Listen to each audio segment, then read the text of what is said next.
What's going on, everybody? Welcome to Throwdown Your Questions, episode 86. I'm your host, Tony Polanco, and I'm joined by Emilio Lopez. Episode 86. We're getting up there, man. Yeah, man, it's crazy. Chris Seeley. Hey, what's up, everyone? And to Mr. Brett Murdoch. Who's also starting to get up in there. Yeah, we all are, my friend. We all are. Dude, I still find it funny how I asked you what your age was and you didn't know. Like, I think I'm 34. I'm going on 33. Dude, there's been so much, shit going on right now. I'm not trying to make it dark, but, man, when we started this thing and through the chemotherapy, I had this thought. I was like, man, this isn't as bad as, media and TV makes it out to be. And that wasn't even the beginning. That was before the hurricane. It's like, oh, it's just a little storm, and then this shit hit. Now it is an unbelievable amount of just stuff coming at you, and it doesn't end. It feels like trench warfare, and it has literally been enough that I forgot how old I was. That's how you know it's real, man. Crazy. All right, so actually, I guess since you're talking about it, give us a mini update on what's going on with Rachel and stuff. She's hoping to start her new clinical trial this week. Last we knew it was, still in her liver, so she's in a fair amount of pain. We're trying to keep her medicated and hope that the new trial does something. Yeah, hopefully, All right, quick thing.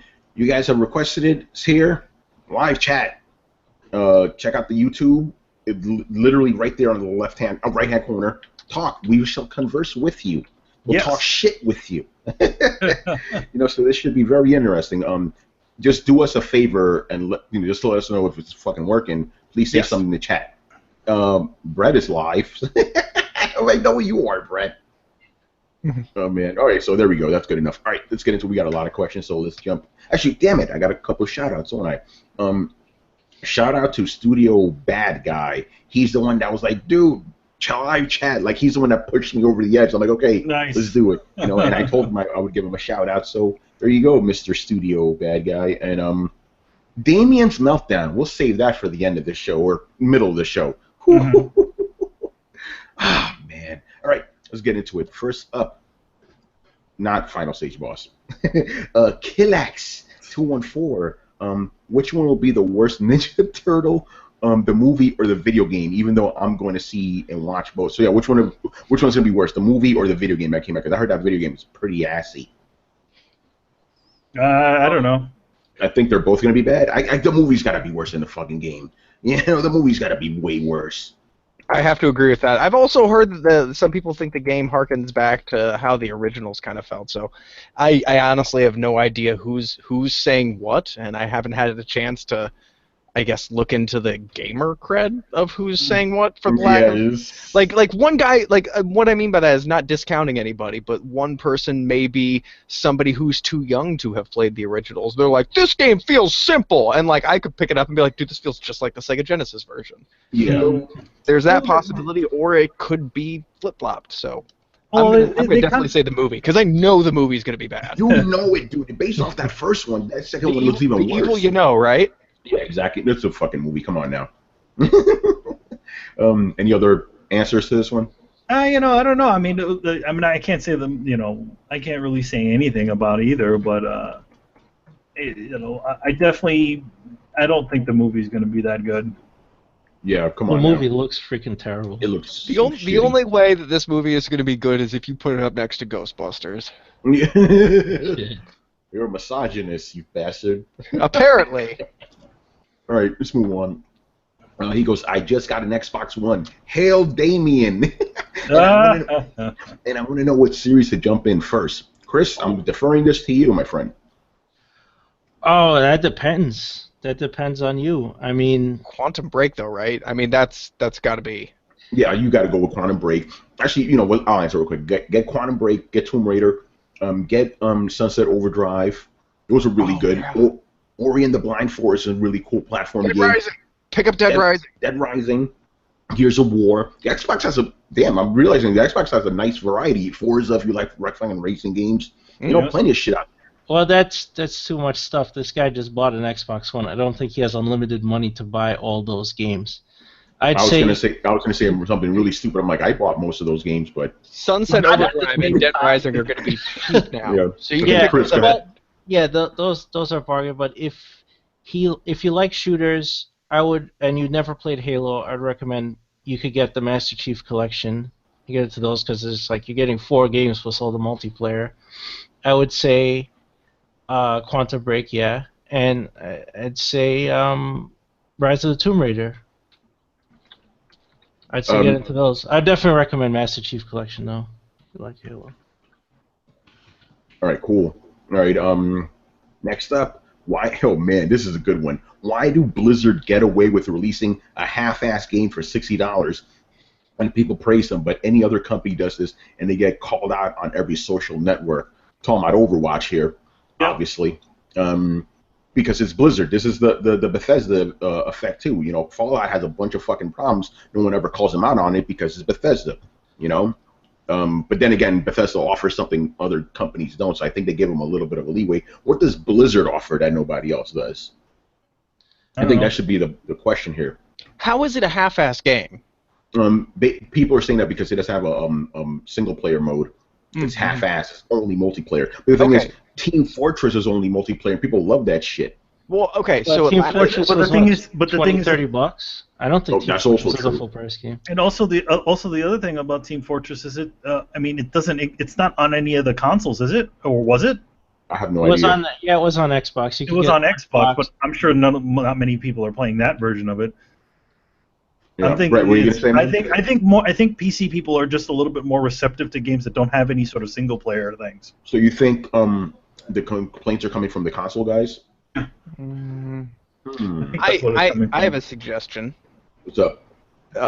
Could it be the fact that Blizzard polishes everything to a mirrored shine, kind of maybe make people feel like they got a more finished product? Like, that's why I asked what the problem was, because if people are mad about lack of the things that they didn't include in the game, then I think that could be mitigated by the things that they do have in the game being very well made, as opposed to if Blizzard had released a broken game or a bad-looking game, they'd be being raked across the coals because people have come to expect a certain level of polish from these studios. So I think oftentimes the thing is, when you argue about what you think should be in a game that isn't there, you're arguing something that's a little bit more subjective than if you're arguing the exact merits of the things that are actually in the game. And I know we talk a lot about what's the substance of a critique, but you have to at least admit that arguing about, hey, this thing is in here, this is how well they did it,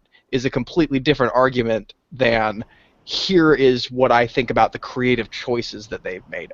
You know, they're two different arguments. And when you state, here is what I think about the creative choices that they've made, then people tend to dismiss you a little bit more than if you're critiquing something that's actually there. So I think Blizzard kind of, I'm not saying they did right, I'm saying they just kind of played it safe and gave you less, but everything they gave you was fucking on point, because that's kind of Blizzard's MO.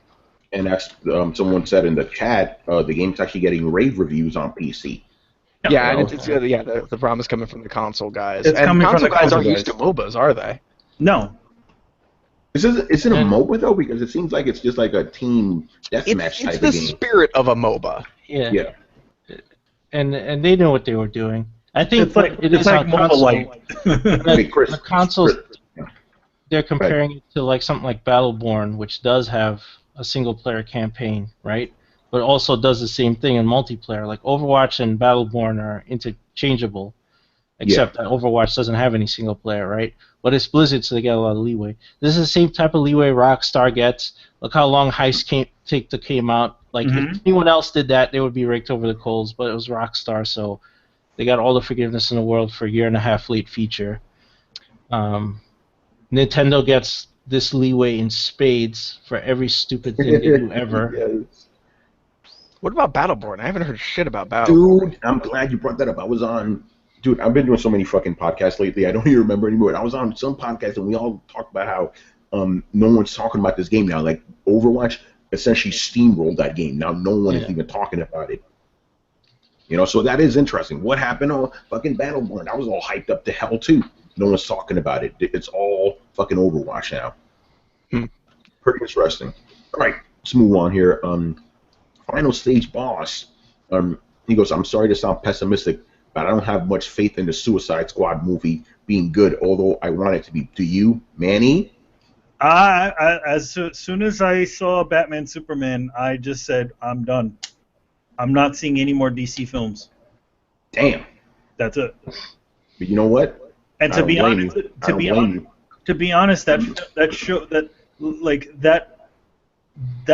trailer for that thing. I mean, as you know, as funny and action-packed as they tried to make it, I have a feeling that most of the stuff you will not be seeing. Yeah, or maybe that was the highlight. You know, that was just the highlights of it.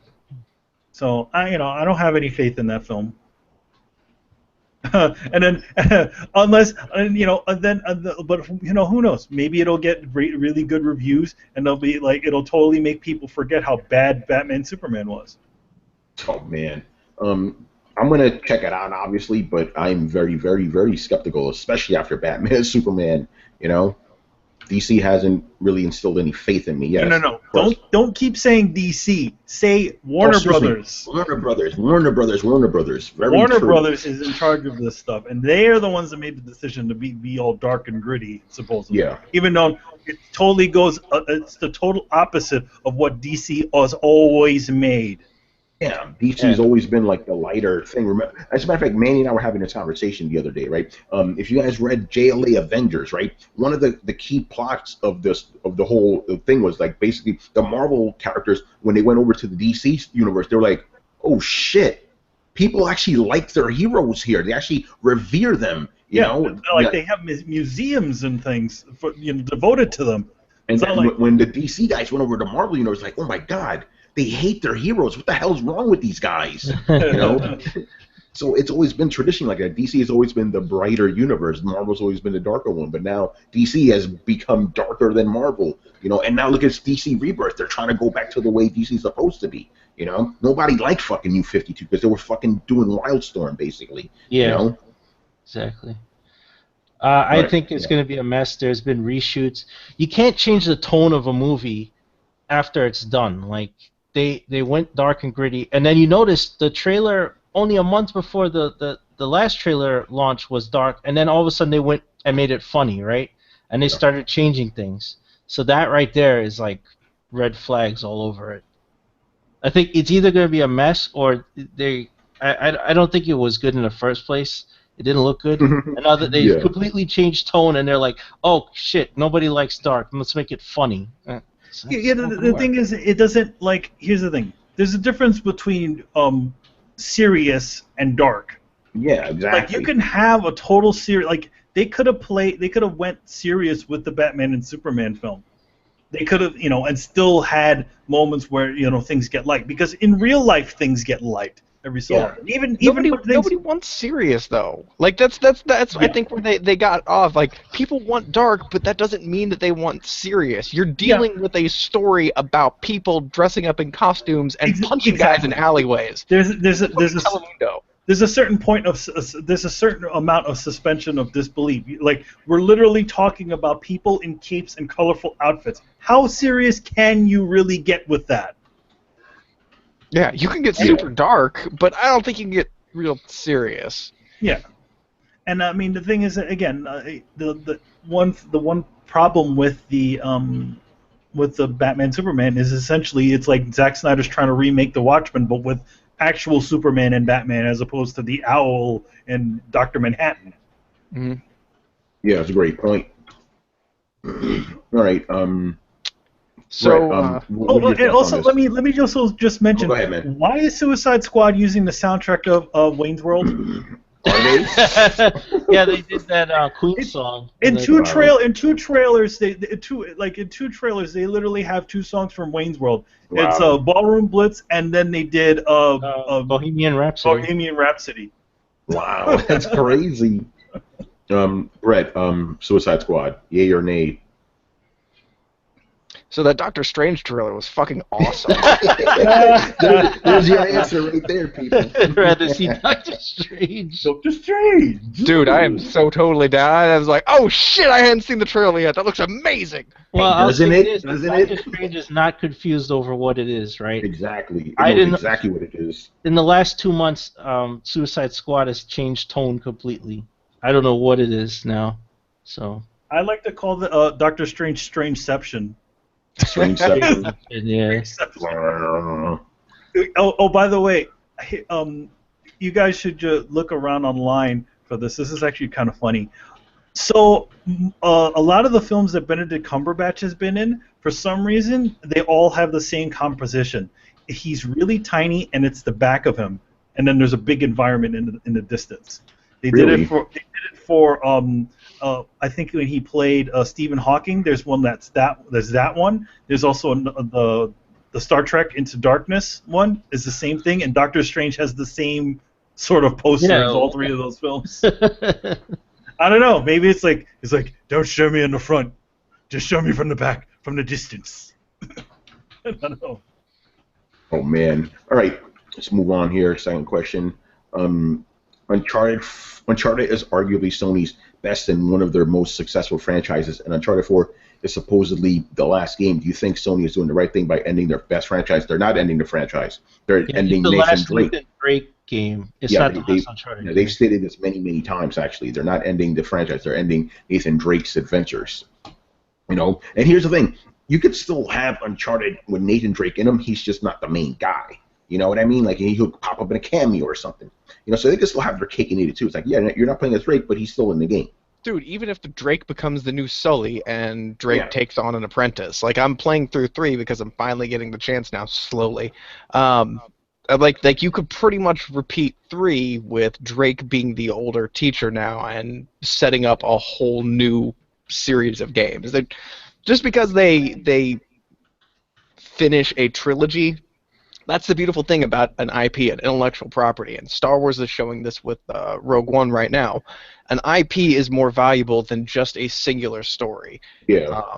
And I want to say probably Marvel was the one that forged this path. The idea that you build a persistent world, and this persistent world becomes more valuable with each narrative that you tie through it. And so if you have a very successful IP, then you can branch multiple stories, multiple trilogies, multiple everything out of it, and just essentially it almost seems like it would be cheapening it, but it's a way to actually add more to it. It's a creative decision, and that's my bias. It's a creative decision that I support.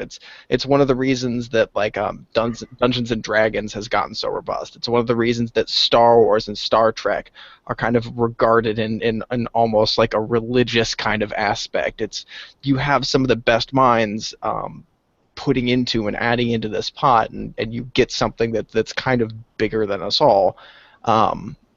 And I think that's where you see some of the greatest. I think that's why in today's day and age, even though we see some of the trashiest shit, I think we also see some of the best stuff. Like you can think what you want about how exploited art has become, but like when I was a kid, when I was younger, Boris Vallejo was like the high watermark. Now I see people on DeviantArt almost every fucking day who could practically paint circles around that dude, and it's mind-boggling. The more people you put into something, the better results you're gonna get.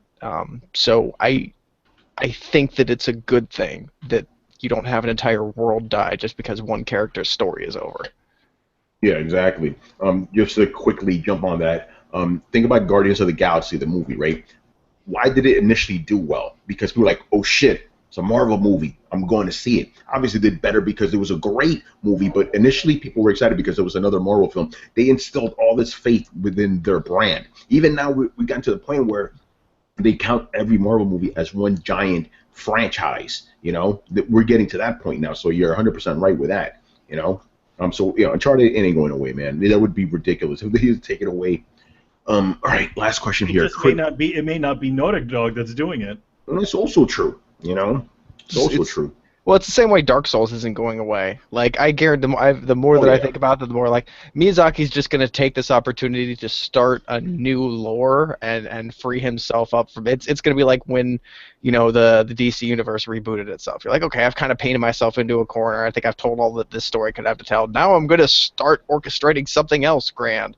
And when they say it's not going to be the same thing, like, yeah, it's not going to be the same thing. It's not going to be connected, but it's yeah, okay. Bloodborne and Dark Souls weren't the same thing, and there will be an Uncharted type game with Uncharted type banter and Uncharted type characters, probably put out by Naughty Dog. I mean, really, like The Last of Us was really close to a super dark Uncharted game. yeah. I'm So just looking at. Yeah. yeah. Go ahead. I was just looking at the chat here. Some interesting stuff going on. Anyway, let's move on here.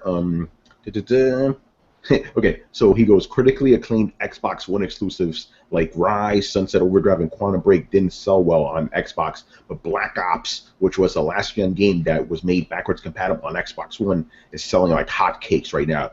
Does this prove that the Xbox One or Xbox is really just the shooter box? Was Rise critically acclaimed? I thought everybody kind of saw Yeah, Rise I don't know as about a that. half-baked launch title. Yeah, like I don't think that's not critically acclaimed, dude.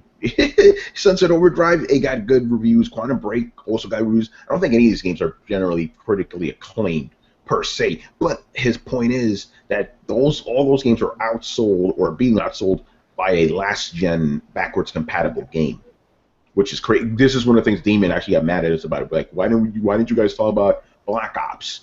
Because who the fuck cares? But apparently a bunch of people care. Very interesting. So yeah, is Xbox still the shooter box? I'm gonna get heat for this. Yes, it is. It's obvious. Well, It is. I mean, isn't Black Ops one of the most highly critically acclaimed shooters of all time?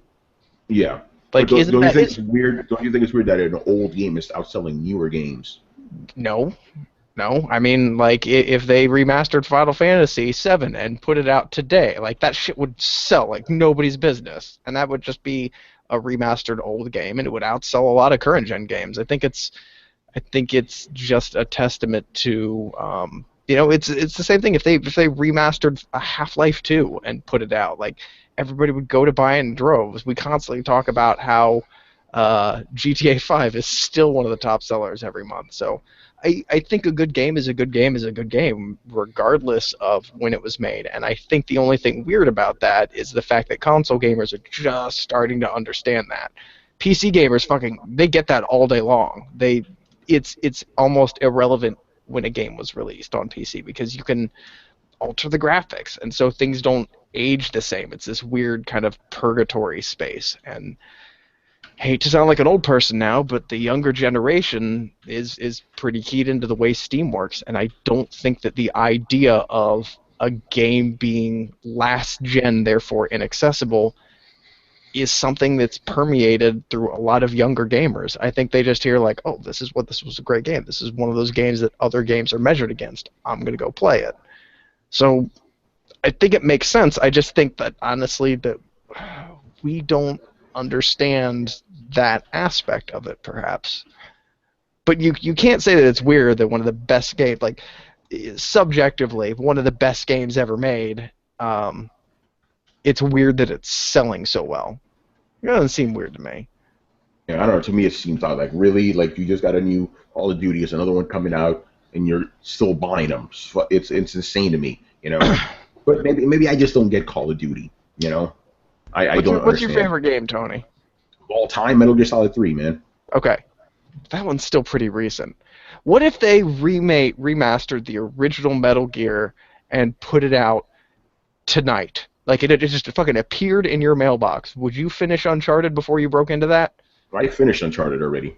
Oh. Well, okay, would you play the next new game on your roster that you've been waiting for, or would you jump straight into the remaster of Metal Gear? I probably, just being completely honest, I probably would just play Metal Gear because I know I can knock that out in about a night or two, So, But then again, Brett, to be fair, I'm a crazy Metal Gear person. I bought each game at least 3 times. Yeah. You know, I'm serious when it comes to Metal Gear. The only reason I haven't bought Metal Gear Solid 5, like, you know, a bunch of times is because they haven't released that many versions of it yet. You know, but I see what you're saying. It's like if you really love a game, you're gonna be like, "Fuck new shit. I'm playing that old stuff." So I get what you're saying. You know, so Yeah, maybe yeah. And then again, how many copies did Black Ops sell? Like fucking millions and millions of copies. So I guess that makes sense. You know, from that standpoint. super rabid fan base. You'd see the same thing if Dark Souls or Demon Souls remastered and Oh yeah, released. if they remaster Demon Souls tonight, like Brett, if you told me do Demon Souls on PS4 right now, you'd just see this Hangouts hang up. Yeah, I was about to say, like, I would cut out of the call, right? If you're like, Dark Souls 1 is remastered and it's available for download right now. I'm like, or it's available at Walmart right now. I just, like, It be would, like, yeah, it'd be fucking me and Manny. Brother, just leave. Yeah, hold on. Or both Yeah, of you, Spinning chair. or both of you would, Yeah, or it's a both spinning of you chair. would, or you would download it, right? And then all we would hear in the back is, yeah, and then, you know, all the Yes. noises. Clank, clank, whoosh. Like, Oh man. how do you guys feel about it? Yeah, so That's I think funny. it's just a rabid fan base, man. Certain games evoke that kind of response. So it's weird to us. I will totally admit that because that's not my game. That's not one of those games where I key into. But there's a lot of people that do, and I, I I didn't think we figured there would be a lot of people, but the fucking numbers don't lie. So all Yeah, right. there you go. All right, let's move You on. know, it's Hey, what's up, man? again, you know, with a game like Black Ops, I mean, it just may mean that there's just hasn't been a good version of that game since that one. You know what I mean? Yeah. People just, or you know, this could be the other thing, is the fact that you know, that game, you know, the Call of Duty games in general are kind of seen as Xbox games. Yeah. Even though like Sony has the stupid, you know, may have the stupid thing on, you know, the exclusive or whatever, people still see it as the Xbox game. Cool. There's a guy in the chat called Barry Burton. Barry Burton. Did he ask us questions? Nah, he just goes, I think DC should have given the entire Suicide Squad budget to the Killing Joke animated team. Yeah. Oh, DC animated movies. Yeah, they're awesome. They're you know why? Because all the people that are doing these things are the people that really care about the actual characters. Yeah. And Warner Brothers. They don't give a fuck. Warner Brothers just doesn't give a shit. They're just like, all right, make whatever the fuck you want. Obviously, you're doing something that people want to see. Yeah. All right, let's move on here. Mr. Ikagu Raven. Ooh, this one's for you, Brett. Are you worried about VR cannibalizing traditional gameplay-based gaming? I think Brett's gone. Well, I guess I'll answer the fucking question. That's a weird question because I don't think VR gaming is gonna eat up into regular gaming at all. Like, why would it? It's like two completely different things. Yeah, mobile hasn't done that. I mean, mobile games exist, right? But it hasn't taken away anything from console gaming or PC gaming. At least I don't think so. It's there, No. you know, and you can enjoy it on the side. I think VR will be the same thing. It'll be this other thing that you can enjoy. I don't think it'll cannibalize anything. Now, if studios switch to it, they're like, you know what, we're going all VR. If you see a big studio going all VR, like we're going all in on this, then you could say, oh, maybe, but I haven't seen that yet. And so I'm not worried about that. Yeah, I don't think we will see that either, to be honest. You know? Manny, what do you say? No, I don't think so. I think it'd just be another option, you know? Yeah. I mean, despite though Oculus and all these other companies having their own little ecosystems and stuff, I think it's just be something that you're like, okay, I can get this too, along with the games. Hey, Brett's back. So, Brett, what do you think about this question? The, VR cannibalizing traditional games and stuff. We all pretty much agreed, no, VR is its own thing. It's not going to eat it into, other games and stuff. Yeah, to a small margin. I mean, there's only so many developers, and certain developers will gravitate towards VR games, but I think that they're already the games that are very Like, you're not going to see, I don't think, Naughty Dog doing a first-person VR game. Yeah, I exactly. think you're going to see people who are very good at crafting first-person games and, immersive lighting effects that, reflect off a helmet and motion blurs and things like that. Those will be the ones that adopt VR, the ones that are already kind of a very VR-like experience. So I don't think so. Hey, Brett, why does it sound like you're in another? Why does it sound like you're in another room right now?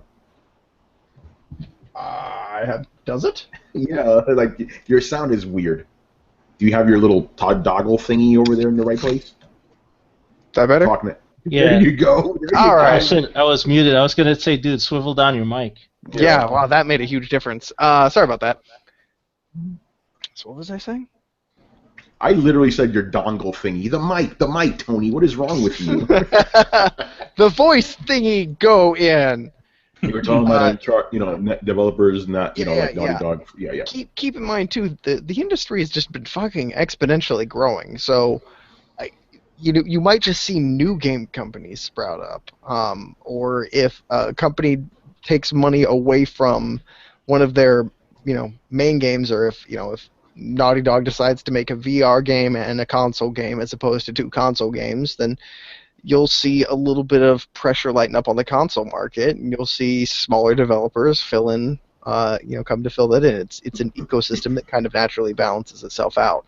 If there's room for developers, there will be developers because people want to do that kind of job. It's not like Garbage Men where everybody hates that fucking job. It's kind of the same thing with artists. Like it's a job that people want. So, like if you hired all of the comic book artists away to do some new VR concept art, like a new lot would come in. They may not be as good as the lot that just left, but give them time and eventually the ecosystem would balance itself out, and new names that are the most talented of that bunch would rise to the top, and the whole thing would kind of settle and homogenize, and everybody would find their slot again. Like, these things have a way of balancing out. So no, I don't think any kind of mass exodus is happening, and I don't think it's going to make a difference by inch and degrees. All right. Our next question here. Where the hell are we?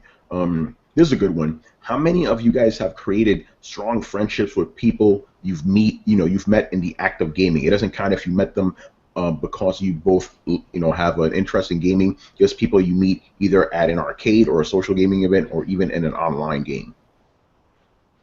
I like this question. I haven't had too many of those, but I did like when they were doing when the Sony was doing that PlayStation Home like mystery game called She. Like I kind of came out and hooked up with a couple of people trying to figure out some of the goofy crazy mysteries that this thing had, and it was actually really cool. And I still talk to them to this day. That's about it. I mean, as far as the multiplayer stuff, not really. I don't talk to very many people. Also, don't play very many multiplayer games. But that's the most I've had. Yeah, I wish I would have been asked this question a few years ago because I still kept in contact with a lot of the guys I played online with. The trophy hunter guys. Yeah, I met a bunch of these dudes, but they're all gone now. Nah, man, Az is still around, and there's a couple. Legolas is still around, so. Yeah. I don't think I'm friends with Asa anymore, but Legolas is still around. But the main dude, I met Lux, his name. This guy was cool. Like we talked on AIM and stuff. Yes, man, he sold like us. He was using AIM. He was a cool dude. I haven't talked to him in like a year though, so I don't know what's going on with him. I should keep up with him. But he's a fun dude. So yeah, I've definitely made a couple friends playing online stuff because. Like you said, back in those early PS3 days, I was a heavy trophy hunter, so I made a lot of friends that way. I still send Asa a couple of I see because he's still rocking his trophy shit. So dude, this guy Asa makes Riku look like a bitch when it comes to platinums. Yeah. Oh my god. Like Riku has okay, just so you guys understand, right? Riku has like 140 platinums. This guy has like almost 1,000, probably more by now. He is serious. Yeah, he's serious. He literally, his icon, it says like trophy hunter shit, like on. Yeah. So he Like every so often, I give him a look because I know he's he's into getting the trophies. I tell him somewhat every so often like, this game has a pretty decent and easy trophy thing, and I'll just say that to him really quick. And he's like, oh, okay, maybe I'll check it out. And that's about it. Yeah, Chris, what about you? Yeah, I've met a couple of people through online gaming that I still talk to, like a couple of people I met through GTA and Street Fighter, but I don't talk to them that much, not really close. I had a lot of friends I met in high school that we actually go to the arcade or go to a bodega or something playing Street Fighter, and those guys I talked to for a long time. But we actually meet up, at somewhere. I kind of miss that. Yeah, that's true. I'm trying to do 50 things at once. Okay, there's Brad. Brad, what about you, man? I know you have for a fact. I have what? You've met people online that you become. Oh really yeah, friends yeah. with. I still keep in touch with most of my ARC crew, actually. Most of our guild, faction, tribe. I don't know what you call it. Yeah. Probably tribe. Yeah. I whenever I'm on Steam, I'm not much on Steam these days, but yeah, those guys are super cool. We followed them into a couple of different games after that. We still talk quite a bit. Especially one guy in particular, Captain Chronic. He's I'd count him among some of my top 10 friends, and I've never even met the guy. Wow. So yeah, I mean it really depends on the kind of game too. Like Ark was a very communal game. Like we gathered resources and we built up stuff together, and it also had these kind of very quiet moments where you're waiting for night to pass or sitting by the fire, kind of making jokes. So it had a very in the trenches kind of camaraderie that gave us an opportunity to talk and joke and share stories and things like that. And it was a very open game, so you got to see people's personalities come through. A lot of those kind of open worldy survival games are like that. Like Captain always has a tendency when we were really getting down and like okay, shit's going down, the tribe's going to war, people are coming with guns, you turn around and Captain's running around on the beach giggling, hitting somebody with a stick. And like you can't help but like A, laugh your ass off, and B, kind of love the guy a little bit for it. You're like, hey dude, get back to work. And then you find yourself fighting with sticks along with him. And like it's just insane jackassery. So I don't know. I think it's definitely the type of game and the kind of personality. I'm sure that you could have a street racing crew and probably share some good experiences too. I'm not sure if you just have a squad of people you're playing Call of Duty with, if that's going to be the same thing. I think the game probably has to have enough wiggle room to actually get to know people. So MMOs, I imagine, are kind of the same way. So yeah, I hope that's a good enough answer. Yeah, I like that answer. All right, moving on here. Where the hell are we? Because the thing is, I'm actually trying to do show notes and stuff. Oh yeah, this is a good one too. Assuming that you're not a fan of RTS or strategy games, what specifically is it about this genre that you find hard to get into? If any of you are fans, explain why you enjoy it.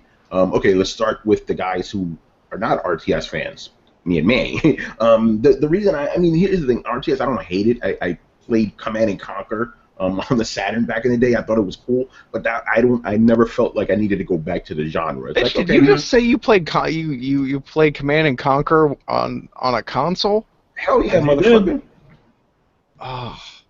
Was it Sega Saturn version? Sega Saturn, man. Because they had all the the disc stuff. The cinemas, and that's the aspect I enjoyed most about Command & Conquer. I like the cinemas, fucking Kane, all that shit. I thought that was cool. But again, at the end of the day, you're essentially just clicking on little vehicles and moving them around. It's kind of not exactly my type of game. You know what I mean? It's like, it's cool. I get the allure. It's much more enjoyable with the mouse. With the mouse, it feels like an actual tabletop game. Like you're actually grabbing pieces and moving them around. It's I'm sorry to jump in here on the with the PC fanboyism in this aspect especially, but it is not fun on a controller. And I urge you very much that now that you've got a PC to reconsider going back and playing some of them, because it's That's a fair. completely different experience when you feel like you're actually moving stuff around, and then it's fast paced enough. Otherwise, it's such a cumbersome UI that you end up staying in one place and micromanaging too much. Otherwise, you're kind of, clicking and dragging your screen across the map and lassoing whole groups of people and kind of throwing them this way and grabbing these guys and attacking this way. It can be exhilarating, but even as a huge fan of RTSs, every time I've had to play one on a console, it's been an unpleasant experience.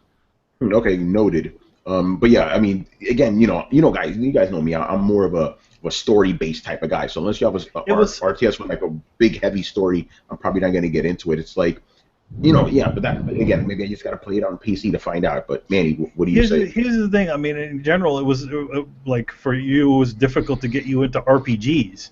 Yeah. Like in general, but it wasn't like a hard thing. It's like, hey, Command and Conquer, let me play it. I'm like, hey, this game's kind of cool, But that was it. I never felt like the urge to play more games. And that genre, I'm like, okay, I played RTSs. I'm good. I'm satisfied.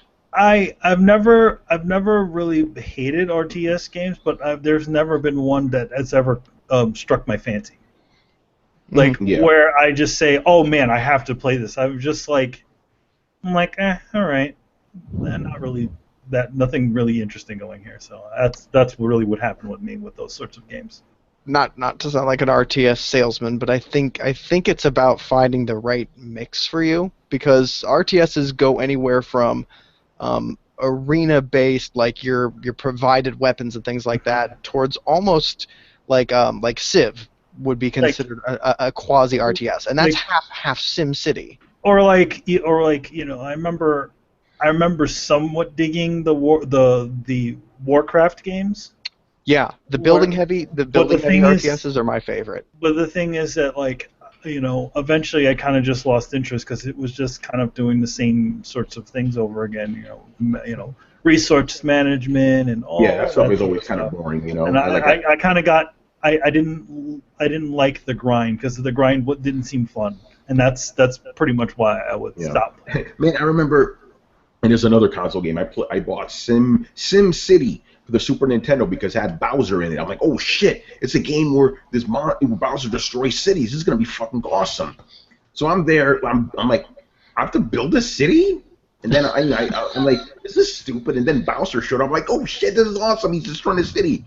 I was like, okay, I guess this is the game. He's destroying the city. That was how I was like, oh, this is going to be awesome. Bowser's going to destroy a city. Oh, I need to destroy a city. Oh no, Bowser's destroying my city. Son of a bitch. Well, the thing is, I never, to me, it was like, okay, so this whole game centers on me building cities in order for Bowser to destroy them.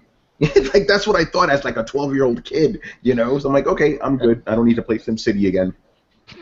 Yeah, when I played SimCity, I would always, I love SimCity 2000, and when I build up my city, I'm just like, all right, time to tear this motherfucker down, set off the earthquakes and everything. But his monster, like, I'm not happy. Destroy everything. Chris, what's your take? Happy. That's why I loved Black and White, man. Black and White, rest in peace, right? Oh man. Yeah, you could pick up villagers who are being dicks and like feed them to your monster. Like, here, eat this guy. The monster will be like, you're like, yeah, eat it. You'd be like, this dude fucking stuff in his mouth. Oh, Chris, what's your take on RTSs, man? I used to love RTSs. I played Command and Conquer. I played Dune 2. I played all the Warcrafts, 1, 2, and 3. I played all those. Heroes of Might and Magic. Yeah, I haven't played lately. I just don't have the time anymore. I used to lose sleep over StarCraft. I used to play StarCraft religiously. Oh, I can't do it anymore. Yeah, I can't do it. Too old for StarCraft. Up until like sunrise with matches, man, just going nuts. But I'm like Danny Glover. Like, I'm too old for this shit. I can't do that anymore.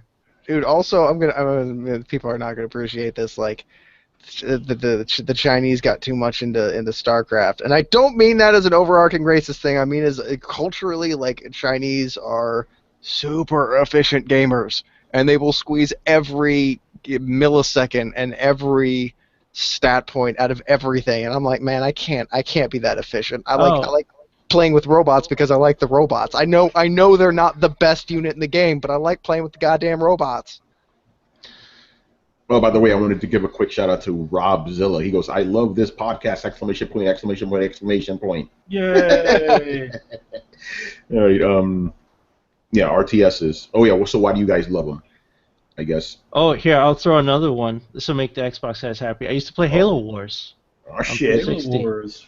And that was made for consoles. So if you like, if you want a console-based RTS that was specifically made for consoles, check out Halo Wars. Are you excited for Halo Wars 2? I mean, I enjoyed Halo Wars a lot. I don't think I could get back into it though. Just like I can't play StarCraft anymore. I can't. I don't know. I lost a step. That's my fault. There's no time now. All right.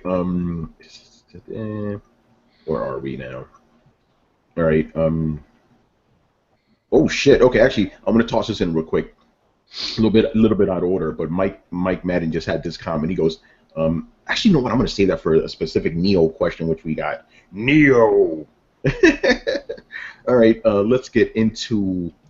Oh, Damien, man. Ooh, Damien was mad at us, boy. I'm gonna read you guys. Too close, man. You're too close. Too close, man. Too close. You get too close. I rhyme and I rip, because that's how. That's the way that Damien spits. That's the way Damien spits. Okay. Oh, actually, let me actually find the episode here. I was looking at last week's show. Oh man. Okay, so Damien, he didn't like what we had to say about the last episode. So this is what he had to say. He had a lot to say, actually. You guys in the chat, be ready for this one. He goes, "This is the funniest throwdown to date. For the past 3 years, Xbox fans had to hear you Sony fans tout the power horn, even on this show and its sister show. This very panel would say how Microsoft gave up better specs for an all-in-one Xbox. How many articles were out there about the Xbox 720? And this very panel joked about how Xbox has no games that run at 1080p and that all multi-plat games play better on PS4. Now, while this is only a rumor, and fuck you, Chris, you know better than talking shit about teraflops don't mean shit. All of a sudden, they don't mean shit. I hope to God these specs are real to see what you ponies on the site have to say. Then it will be about the games which Microsoft has been bringing this entire gen. Yeah, no, yeah, that's the first. Yeah, that's the first section. So let's rip into that. Yeah, let me pause a second here. Damien, do you know why the computational power of flops is important? It's important for scientific research and heavy mathematical calculations. Those are things that are important. This is why they constantly tout the things like Deep Blue and the Watson cluster and that Japanese computer. It's because they do medical research and scientific calculations. Those things are important because they just need raw calculation power to do those. I was explaining that. I said, yes, that number is large, and yes, it's a speculative number. It is larger than the PS4, so technically in raw power, yes, the specs for the Xbox Scorpio, or whatever it's called, is larger, but just because a number is bigger than another number, A, we don't know if those numbers are true, and B, I said there was other factors that were important to make the game work and make the game better. And I said the most important thing is the quality of the game. I didn't say Xbox didn't have quality games. And secondly, just because 6 is greater than 4, you don't drag your knuckles and go, oh, this is a bigger number, so this must be better. You have to understand everything involved with hardware and consoles. Memory is important. I mentioned that. I mentioned bus speed. I mentioned all sorts of things. But apparently, in your tiny brain, 6 is greater than 4, therefore I must be an asshole for breaking down exactly what floating point operations per second is and why it's important and why it's not too much of a factor in terms of games. Because are you a programmer? Do you understand multi-threading or computations or what's needed to run a game? No. So yeah, there you go. And there's my argument. I also just need to point out one thing. Nobody, as far as I know, has made fun of Xbox for not having 1080p graphics. In fact, the argument that I believe you're referring to was when we were talking to Other Zing, and he was benchmarking against the PlayStation, saying it doesn't have enough 60 frames per second 1080p graphics that as much as it was supposed to, or as much as it promised it was, or as enough to go against Xbox. And we pointed out that Xbox didn't really have that many either, other than Forza. It was simply a counterpoint. It wasn't in any way intended to defame or complain against the Xbox in any way. I don't think any of us really give a flying fuck about resolution or frame rate, to be honest. Like we care about artistic direction. We care about like I love what Naughty Dog does in their games, but like even when they're 30 frames per second, even if they're not at 1080, their games are fucking gorgeous because they have a talented team on it. And I think that we've said time and time again that you can't just rely on sheer specs. So I find it kind of hard to believe that you not only insinuate that we would be so focused on those sheer graphical specs, but that we were making fun of Xbox for lacking that. Now, we've talked about hardware specs before, but you can't get the two confused and then try and crucify us for saying something that we didn't actually say. Nobody here, and anybody feel free to jump in and correct me. Does anybody feel the need to make a jab at Xbox for not having enough 1080p true games or whatever? Here's the thing, and I'm just going to break this down, right? Damien is ascribing a lot of things that actual Sony fanboys have said to us. Yes. Nobody on this fucking show has ever made fun of Xbox for this. Exactly. Never. We've actually said, hey, the games are good. Don't worry about the fucking graphics. We've said this repeatedly, but obviously this is Damien with the most fucking selective hearing out there. He doesn't hear that part. He only hears when we say, hey, PS4 has higher higher frame rates. Oh, so you're making fun of Xbox? No, we're not. Didn't we go through one episode saying that the Uncharted the Uncharted collection looks a little bit odd at 60 frames per second? Yes, we've said it many times. Remember, as a matter of fact, last time Brett and I were here, we both said, hey, 60 frames looks weird to us. But apparently we never said this. You said this too. Exactly. So, I mean, and the thing is that we've always said about the resolution. It's not the the resolution, that's fine. If you care about that sort of stuff and frame rates. To be honest, I just want a solid running game. Again, I guess we never said this. Remember when we actually praised Quantum Break for doing the thing it does with its resolutions? Okay, they can't output at 1080p, so let's do this instead to countervent that. That's actually pretty clever, Yeah. But I guess all that shit that I just said within the last 10 seconds, he's not going to hear any of that. Yeah. And how many times have we said Quantum Break is a good fucking game? Exactly. I mean, it's a great game. I mean, that's definitely something I would pick up an Xbox One for. But but at least for me at this time, I don't want to buy it just from one specific game. So, but still, I mean, here's the thing. Why are you getting all bent out of shape over things people say and then applying them to us? If you go back to any of the episodes that we've done, we've never said anything bad about Xbox. We've said bad things about the people who run Xbox making stupid ass decisions. Exactly. I talked massive shit on the engineering of the 360. I'm like that. Exactly. Hastily put together console, the Xbox 360. But you know what? It didn't matter because they were the first ones out of the gate, and they were the first ones that had really great games in the beginning. Yeah, they had the fucking software support that you were willing to buy 3 Xboxes. Like that's the thing that otherwise I would have just been like, fuck that, I'm not buying another Xbox. Like, no, motherfucker, I had 3 Xboxes. I had 3 Xboxes because I played the shit out of the thing. I loved it, but I felt like it was badly engineered. Like, sorry, that's my personal experience. It's not bias. That's the thing that I've noticed. It's like how can you tell bad engineering when 90% of the people who've owned Xboxes have had one that red ringed? Yeah, exactly. All right, but anyway, there's more. Damien really let us have it. Okay. He goes, when the news on the PS Neo came out, it wasn't a conversation of fans. It was about how much power it has. But the same rumor mill is talking about what MS has planned. The rumor mill is talking about what MS has planned. It's about the fans. You guys have sunk to a new low. What? I don't even know what they're talking about. He goes, and Manny talking shit on Sony didn't plan to do VR. Really, the system hasn't had a full month, and they were talking about Project Morpheus. But of course, you got to run to Sony's defense. What? I didn't understand that.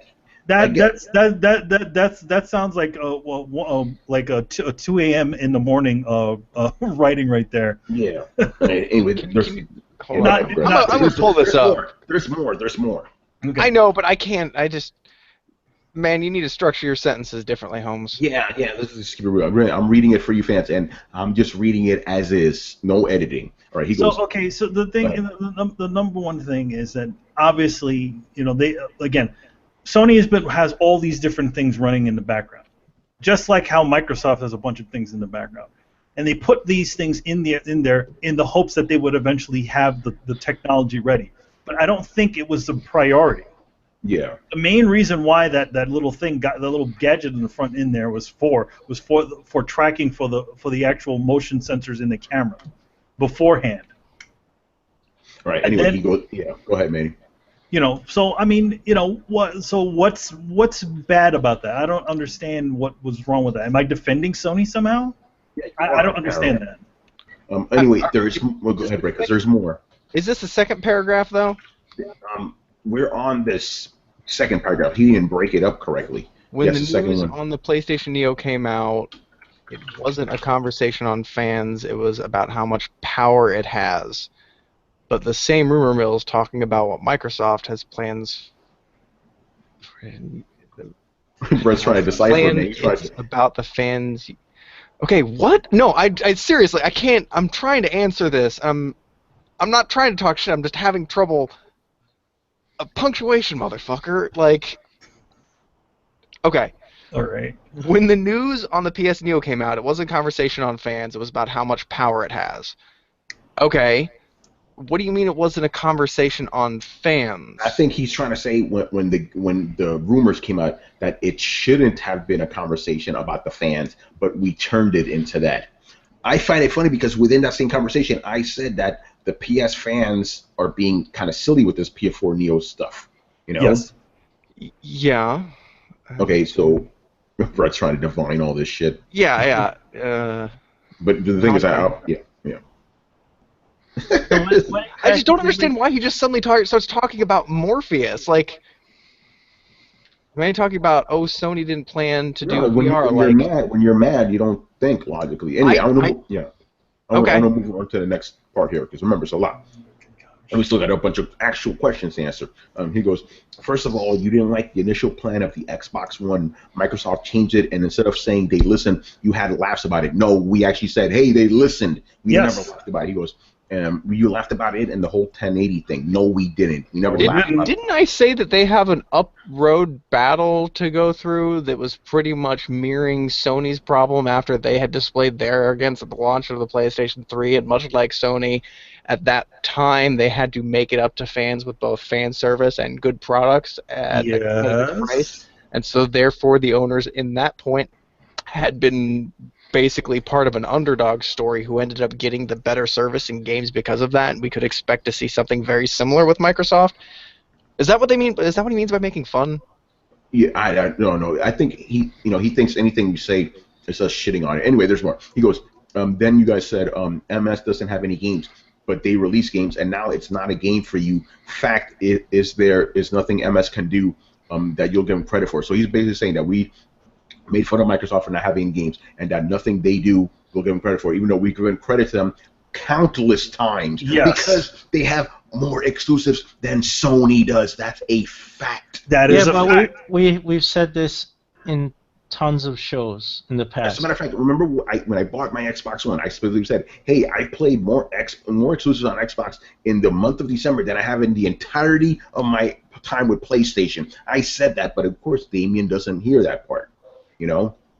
Then he goes on to say, time after time, this very panel talks about how the Xbox One is huge, how it looks like a VCR. Now there's a rumor of MS making it smaller, and again, that is a problem. You were saying how MS is confusing people and that they shouldn't do this, do this very thing you complain about. When did we say that?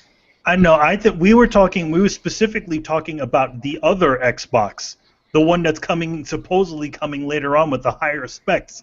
that was what we considered what we were saying that might be And we confusing. said the same thing about Sony and the Neo. We said the same Exactly, fucking the thing. same Yeah. exact thing. Okay, and yes, the Xbox One is huge, and we did say it looked like a VCR.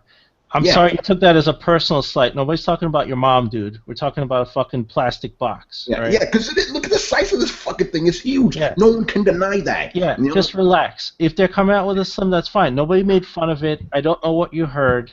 I don't know. Hey, Damien, they should come out with a fucking Slim because this thing is too big. Good on them. But you're not going to hear that, are you? Oh, man. And then he goes, this very panel. Oh, man. This very panel. This very panel can't wait for VR. And now MS is working on making it possible. Can't wait for VR. When fucking Brett is the only one, man. What fucking show are you listening to, bro? No, listen, Seriously. again, he is taking everything that other Sony, maybe actual Sony podcasts, do and ascribing it to us. How many times haven't I said I'm very skeptical about VR? And guess what, Damien? I pre-ordered PSVR, and you know what I did a week later? I canceled that shit because I don't know if VR is going to take off or not. Come on, son, get the fuck out of here. Come on, dude. I've been fighting this battle for like 2 years? Come on, I've been trying to get Tony excited about VR. I've been getting him there by inch and degrees, and then you gotta fucking come out here and spoil it by just pulling the thing off of it, just pulling the drapery off of it, and everybody sees. Tony is not on board with VR. In fact, it's like trying to coax a cat to your hand, and you just fucking start him. Now he's never gonna play VR. Fucking thanks. Yeah, you ruined it, Damien. But it's your fault. But my thing is, if Damien is such a fan of the show, if he listens, why didn't he hear the countless, like Brett said, years of Brett trying to convince me about VR? He's been doing this for fucking years. But I'm suddenly on board, right? Just fucking stupid, man. Suddenly, this panel is all about VR, making it possibly, whatever. It goes, the fact is, if the rumors are true, the new Xbox will crush the PS Neo in terms of performance. So that gets rid of the multi-plat bullshit, and the Rift in light years better than the PlayStation VR. So what advantage will Sony have? The first-party studios have been well quiet. I listened to. Wait. What does he mean that gets rid of the multi-plat bullshit? I don't know what the fuck he's talking about. Is it going to get rid of multi-plats? He's assuming that now third-party developers will only develop for Xbox. So I don't know what you're smoking, dude, when you wrote this tirade to us, but you are in some special delusional land where you don't understand how money or reality works. Yeah, there's still going to be multiplats. They're just going to go from designing them and creating them for the Xbox to designing and creating them for the PlayStation.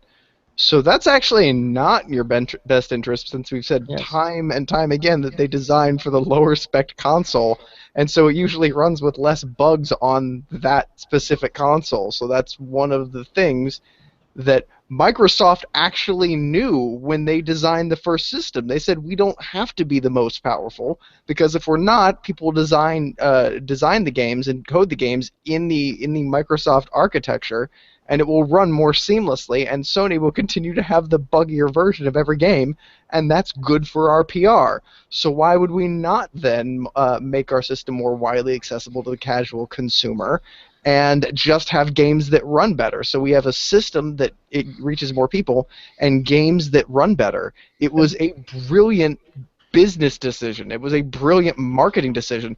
It just wasn't a decision that was good for gamers. And we are such a vocal industry that didn't fly. But that shit would have flown in any other industry, in any other walk of life.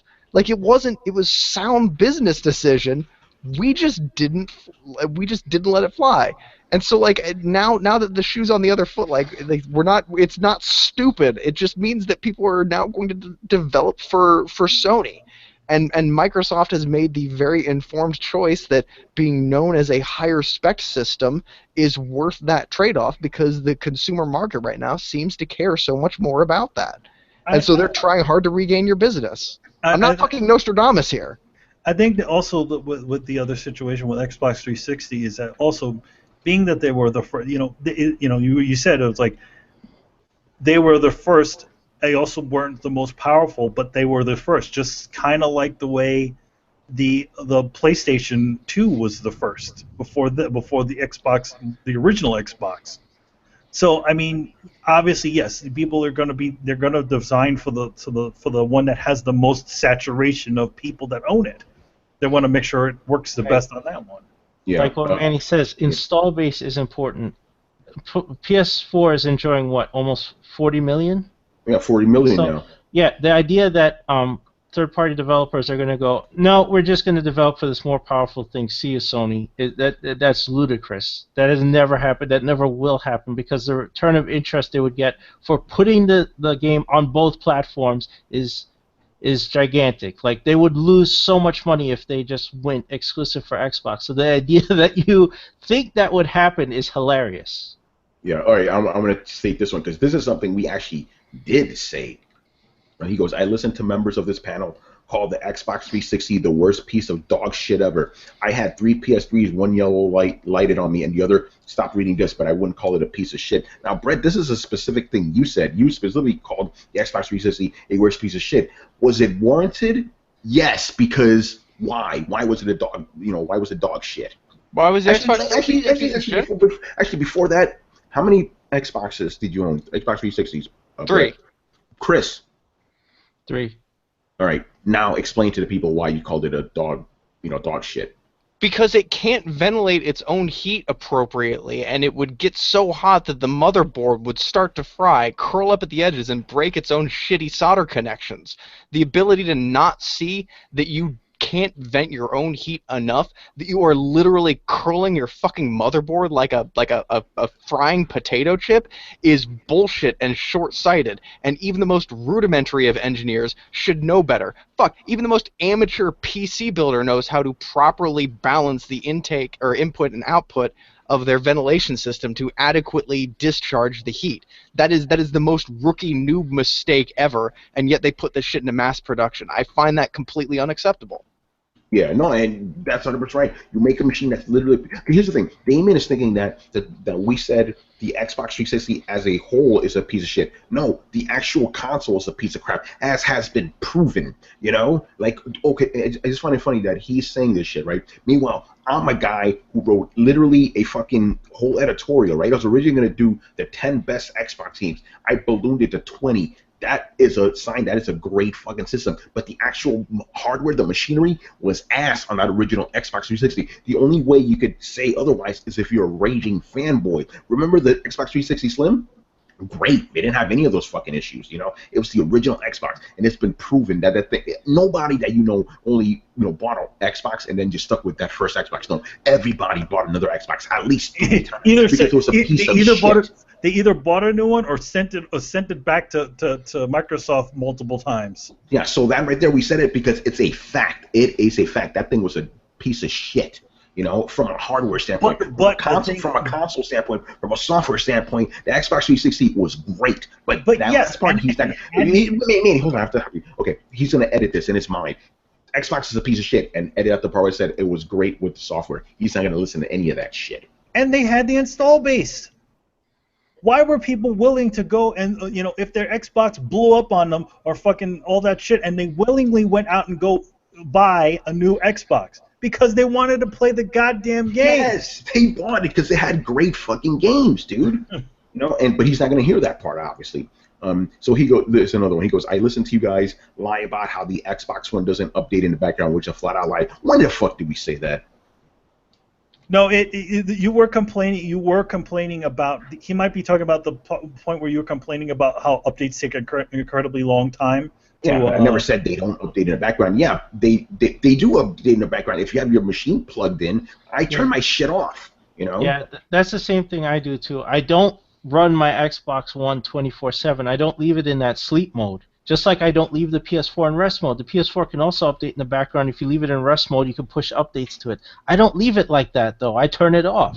So when you turn it off, you don't get any background updates, which means when you turn it on, then you have to update, and those updates interrupt you. Like, I just got Killer Instinct Season 3. My fiancé and I were playing it. It's great. That was a 4 gig update. You have to wait for it to install before you do anything. We don't leave the Xbox One on so it does that in the background. But we never said it didn't do it in the background. We just don't have it set up that way. right? And then the last thing, this is where he gets really crazy. He goes, so as the only Xbox fan on this site, which is a lie, it is interesting to see that for the past 3 years, Microsoft has only got the positive side of the press for 1 week, and it's a problem for you guys. Since when? Now go ahead and ban me. I don't give a damn. I will go and hang with my Xbox brothers like you all call us, you biased motherfuckers. Damn, man. You know what? Number one, do we ever get to name calling? Now here's the thing. Now when Brett says motherfucker, he means it in an affectionate way. You know what I'm saying? Like, Brett never says it in a harsh way. It's just the way he says it, like bro or motherfucker. Dude, yeah, you can't stick the hard R on the end of that, man. That makes it pretty insulting and shit. Yeah, well, but Manny, you're right though. It's like this guy had to take it to that level. Well, like, granted, I have called you names, but not really because of you. Your actions are very, very stupid and fanboyish. But I'm not disrespecting you as a person. I just question you. You know, you're. And then now the last part of that, the banning part. No, you're not. Why is he getting banned for that? No, he is not going to get banned for the one reason. I don't understand why you would think you would get banned for speaking your mind. No, the reason why that certain person got banned was because he was causing trouble with other people on our site.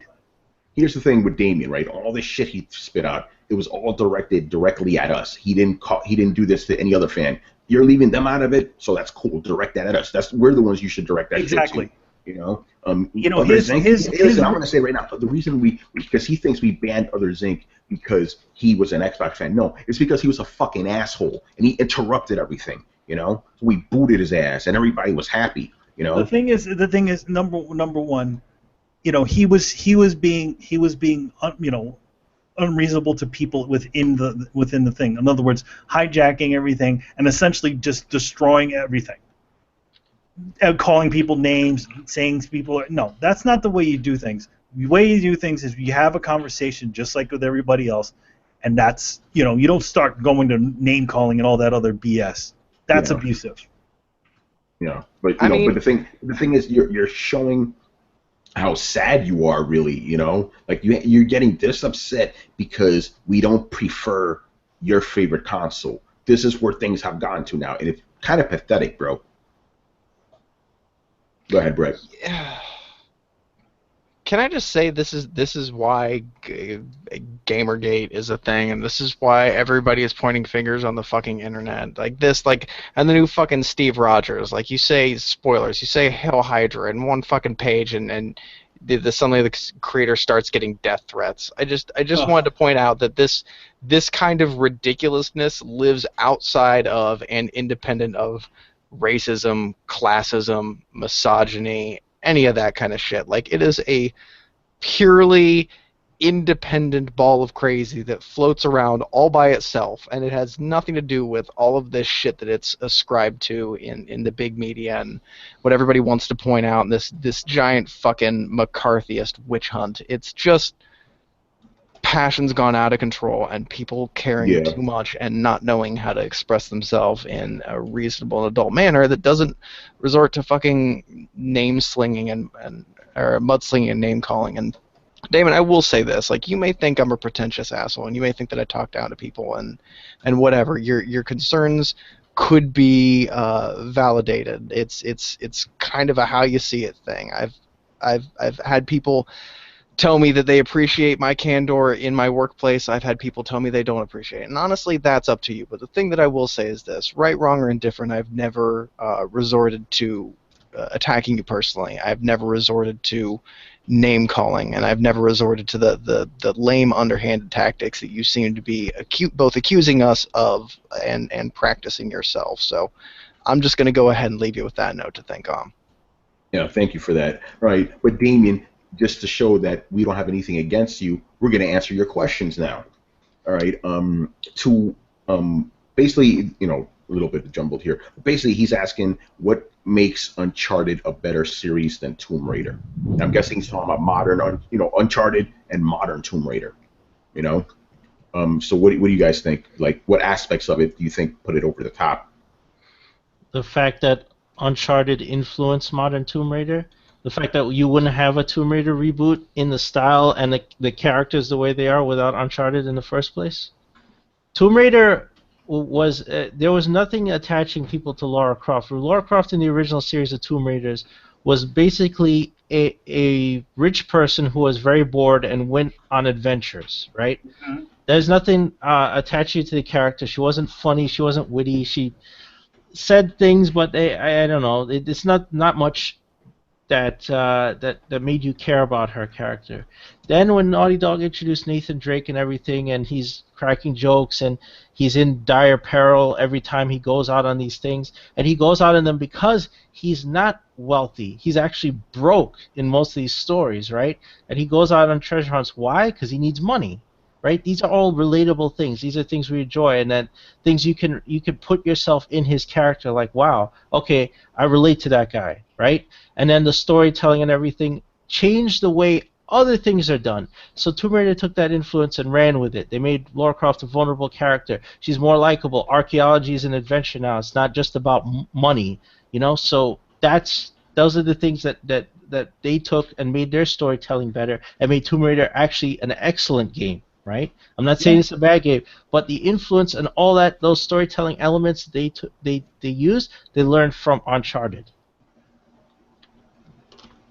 My thing is, Tomb Raider. Okay, Tomb Raider had all that shit Uncharted already, has in it.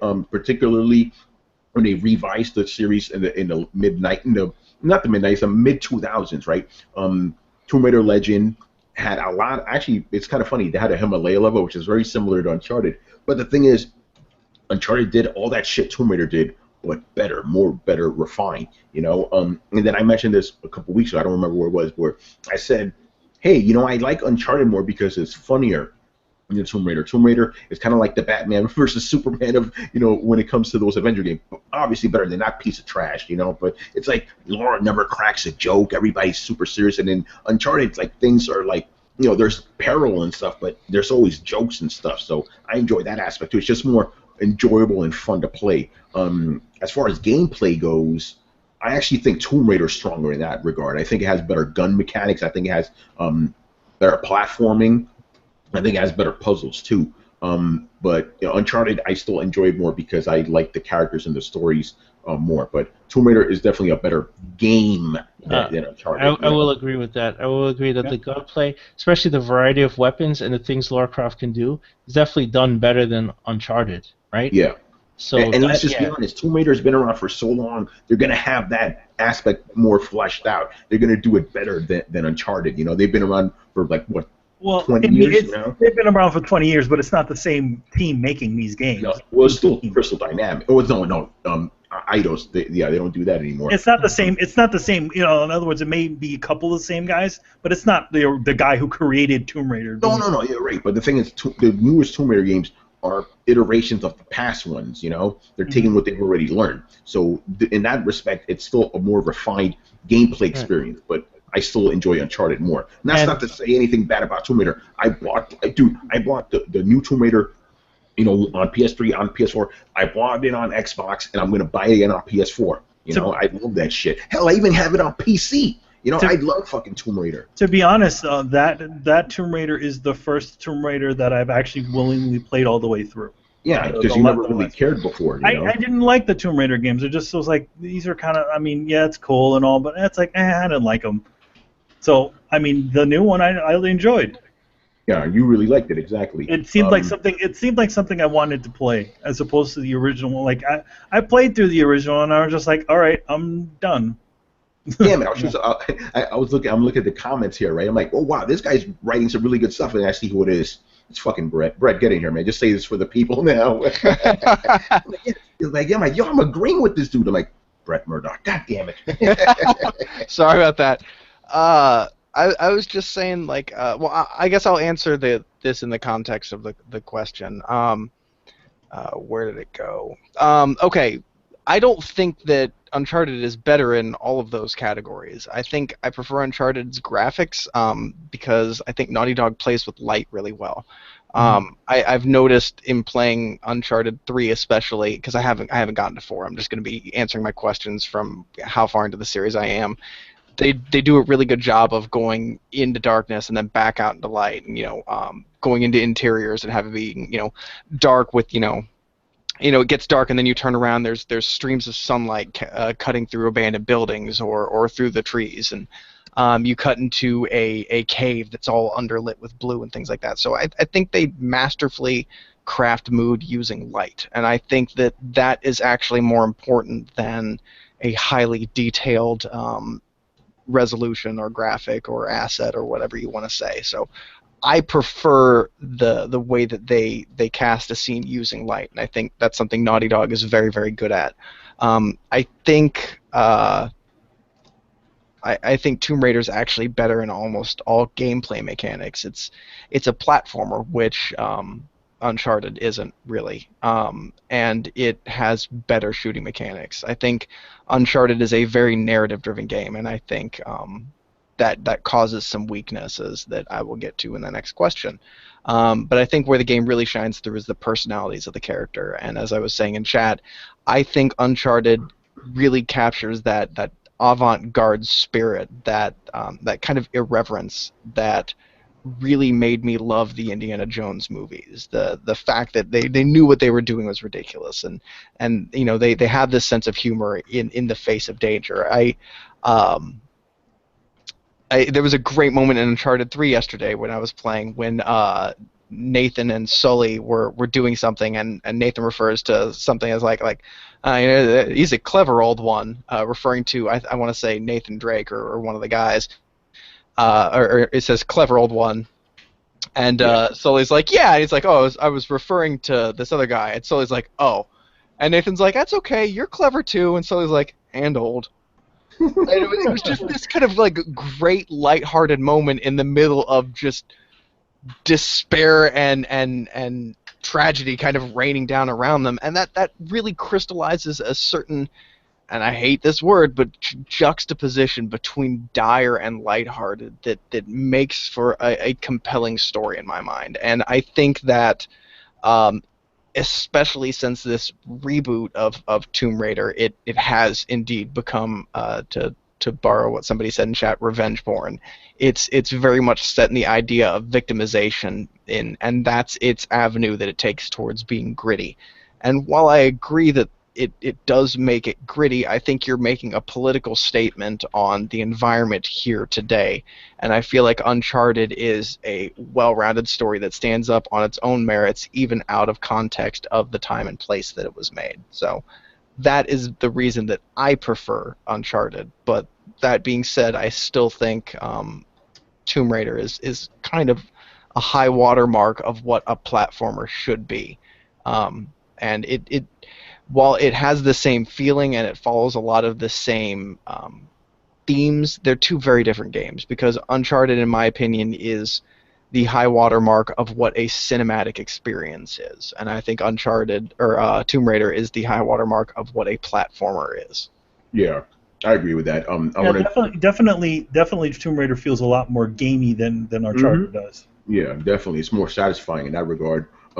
I want to quickly say what our boy Essen Rashid is saying in the comments. He goes, Uncharted 4 has this amazing stealth gunplay moment-to-moment, hand-to-hand combat. And he goes, Manny, check this out. He goes, in fact, I honestly feel like Uncharted 4, with its innovations, took a lot of inspiration from Metal Gear Solid 5. Oh yeah, definitely. The way you can mark all the soldiers in there. Yeah, oh yeah. And how stealth is viable in the game now, you know. But I also feel like they also did a successful job of simplifying the complication that is stealth mechanics in a Metal Gear game. Yes. I feel like it's like if you were to make a Metal Gear, Metal Gear games do great, but I feel like they would do even better if the entryway to doing stealth was a little more easier for most people to jump into.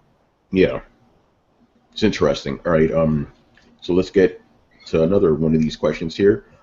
Okay, what is to each of you the weakest part of Uncharted 4? From what I've seen so far, that's to be the enemy AI. Enemy AI is pretty fucking bad. The enemy, the really enemy bad. AI in that game. There are a bunch of posts, and I hate the fact that okay, we were talking about the stealth aspect of it, right? But at the same time, the minute that you get seen, you have a you really can't go back into where they're looking for you again. They always seem to run after you, and they have psychic powers of knowing what piece of cover you're hiding under too. Yeah, I actually feel the complete opposite way, but it still leads to them being done. With me, there was one specific part where I alerted the guys, I jumped underwater, and a minute later they completely forgot I was even around. I'm like, are you fucking kidding me right now? Or there's parts where I literally run at a guy and he's just like, huh?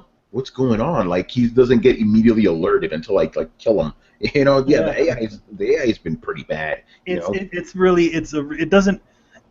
At times it feels.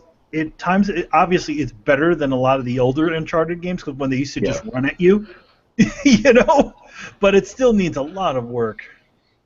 Yeah, for sure. What about you guys? What's the weakest aspect of Uncharted? I would say. What? Oh, sorry. Go ahead, Brad. You got Uncharted. Chatted.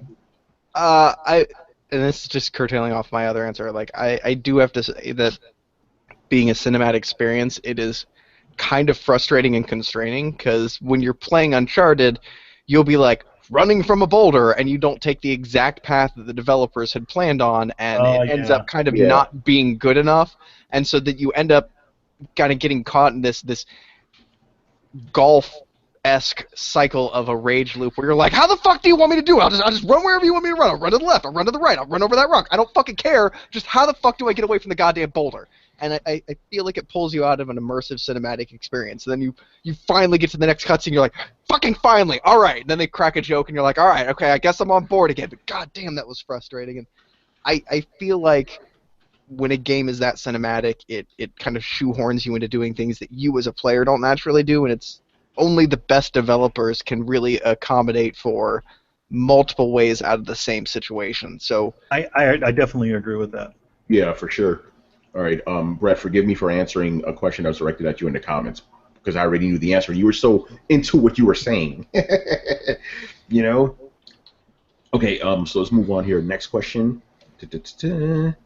Oh, this is an interesting one. We don't really talk about politics here, but this is a political question. But this is Throwdown Your Questions, so we're gonna address it. Why do you think the American people are gravitating to Donald Trump over the other candidates? Very interesting question, considering the fact that I was, with a couple of friends today who are, I'm just gonna be honest, they're heavy Trump supporters. And the thing they told me was, one friend said, goes, I don't care about how he feels about, this, that, or the other thing. I care about the fact that this guy's being honest. He's not politically correct. That's why I like this guy. He doesn't give a shit about any of his other issues. He just likes the fact that this guy is he's just saying whatever the fuck he wants.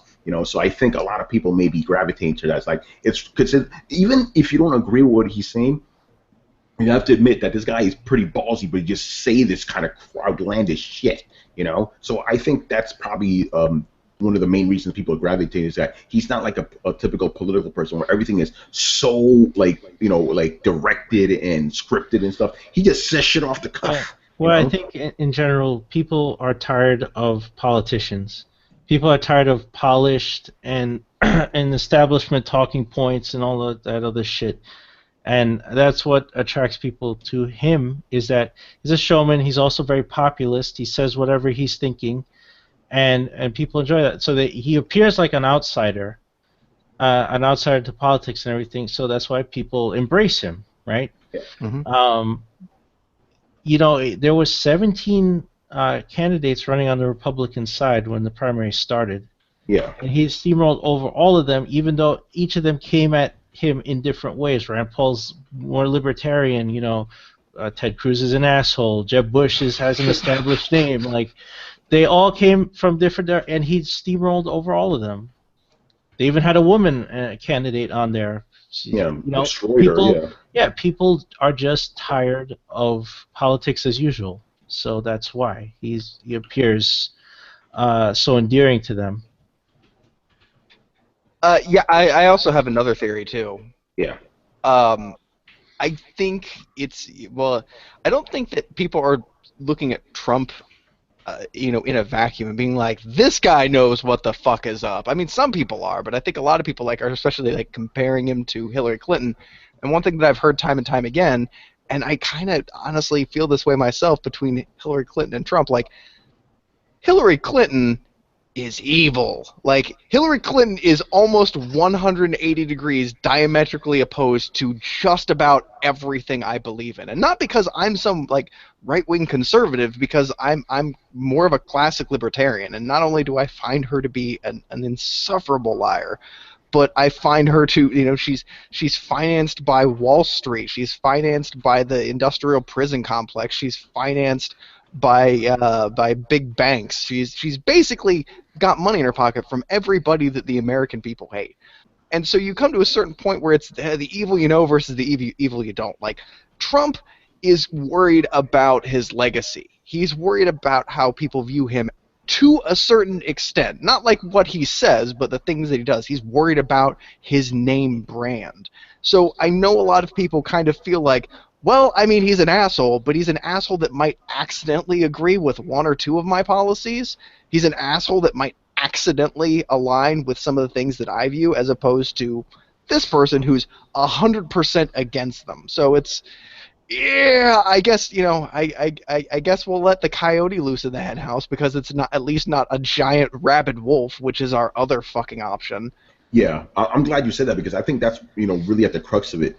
I think it's like people don't like Hillary Clinton. Just Brett, I feel just like you. It's like, I think this woman is kind of pretty much evil at this. I'm like, I'd rather vote for some. I mean, let's not, you know, let's take this to the gaming side. You remember all the fucked up shit that she tried to do to gaming? Exactly. Mm-hmm. I remember that shit. Yeah, she was with Joe Lieberman and all those the Mortal Kombat trials and all that stuff. And she's proven that she'll go to whatever side is more beneficial to her and flip-flop like crazy. People know Hillary Clinton is the classic type of politician that people fucking hate. Yeah, know? Well, they're tired of that stuff, and they don't believe her because she takes a lot of money from big money interests, money from Wall Street and stuff. So you can't say like, oh, I'm going to be hard on Wall Street. Bullshit, because you take millions and millions of dollars from them. They fund you. So you can't tell us that doesn't influence you. If anybody believes that, they're freaking dumb. So, again, that's why it's more endearing. I honestly, you know, I'm a Bernie Sanders supporter because I don't like her. But Trump is a pathological liar. So I don't like him either. He lies constantly. And yeah. So I'm not going to support him because he's a showman. He's a businessman. His name he's is all he sells. He doesn't build buildings. He's WWE. He's a WWE guy, you know. Yeah, you know, and that's it. He sells his name and he says whatever's populist. He's flip-flopped doing a bunch of things. But you know what? He seems anti-establishment. And I say seems because he will take whatever position is beneficial to him. At the end of the day, the only person Donald Trump cares about is Donald Trump. That's it. No, and but to crystallize on that point, let's take a policy thing like let's take the over incarceration of young Black Americans and how that leads to a media bias that only helps to perpetuate ingrained racism in our country today. Like, do you think? Well, I know for a fact Hillary Clinton is not only not going to do anything about that, she is going to just perpetuate it and create more of a rut that we're going to have a harder time getting out of. She's funded by big business. She's funded by the pharmaceutical companies. She's funded by the industrial prison complex. It is in her very best interest to put people in jail for small pot crimes, right? Whereas my wife, who's fucking got cancer and would probably super benefit from big pharmaceutical companies being able to test these purported cancer benefits, you know, like Trump may accidentally agree with that. Trump may accidentally agree with not putting as many people in prisons because that puts more consumers on the street and puts more money in his pocket. Sure, it's for absolutely selfish reasons. It's for personal gain because the guy's an asshole. But there might be an incident where he might accidentally do more good than the competition. And I honestly feel like that is the reason that people are kind of slowly flocking towards him. Like, well, like it's the opposite of the evil you know. When the evil you know is 100% pure evil, the evil that you don't know, like, what's the worst that could happen? They're 100% pure evil? Yeah, that's a good point, you know? And like you said, he may accidentally, like, you know, like, stumble onto something correct, you know? Like, that unknown is there. With Hillary Clinton, you know it's all going to be horrible. No, I need to. I'm going to bring this up. I hope I don't get into too much problems here. I want to say something my mom said, and I don't know maybe if other women feel this way. She says she would never vote for Hillary Clinton because she stayed with Bill Clinton after he cheated on her. She to her that's like that's completely like she doesn't respect that at all. You know, and yet she like, campaigns as a feminist role model. Isn't that funny? Isn't that funny? You know, so I needed to bring that up. All right, so not only that, but there are, and I really hope this doesn't piss people off. If you go back and look, there are several reports of Hillary Clinton helping Bill Clinton cover up a rape in the '80s before. Wow. He helped covering it up and then helping to further bury it before he ran for president the first time. I think Trump has brought that up too. I remember that was something about a rape allegation. Yeah, I'm not sure how substantiated it is. So nobody fucking quote me on that. I'm stating like there's an awful lot of accusations being slung at this person for none of them to be true. But what bothers me is like Trump says things. He goes to these rallies and he says things, and people get all riled up and excited. Like he was in California recently, and he literally said there's no drought, that he's going to open up the water, whatever that means. And that they're literally pumping out to the ocean. Now, there's environmental reasons why things like the Sacramento River is portioned the way it is, right? To also protect the environmental lands there.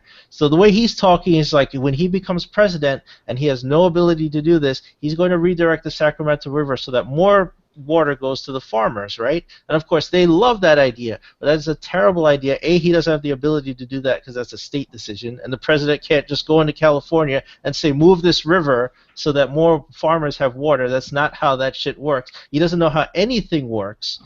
So that's great, and people eat this up. And I don't know if most of his supporters are, some of them I just think are mentally ill, and some of them just want to hear this shit because it makes them feel good, right? And Hillary Clinton is awful. I'll agree with that. So then you have her on the other side. You're like, well, shit, I don't want to deal with her because she's like, let's make no-fly zones and shit. And I'm like, yes, if you want World War III, you could certainly do that. Like, let's press Putin's buttons, please. How are you Secretary of State? Yes, because I want to start ducking and covering. She says stupid shit like this. I'm like, are you fucking insane? But, then that's our other choice. This is what fucking gave Bernie Sanders $27 like he asked for. Oh, man. All right, move on. Very interesting. We're talking about politics on this fucking show. There's usually two things that we try to stay away from. Religion and politics. Those are the two things in general that people will just set people into a rage because again, it's about your inner beliefs and things like that. So I don't think we can set people off much more than we have. So yeah, we just say Xbox sucks, and then all of a sudden, that's all we need to say. That's all we need to say.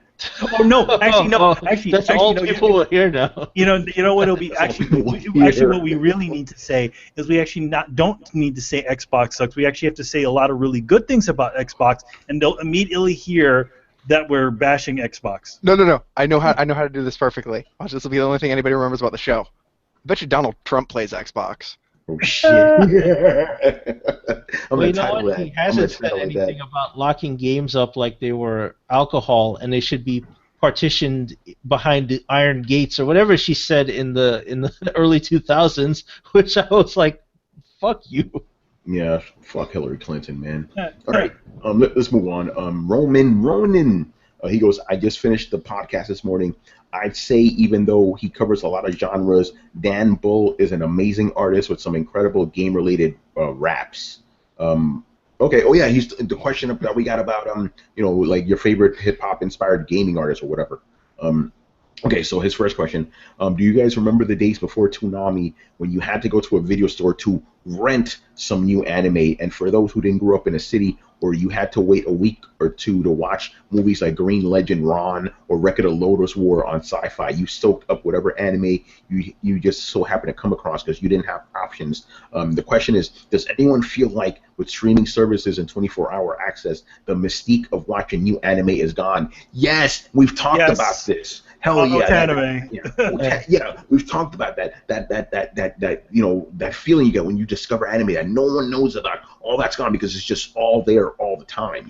All that cool shit. And we were there back in the day. Everybody on this show, we bought the fucking VHSs, man. We went miles of shit. You know?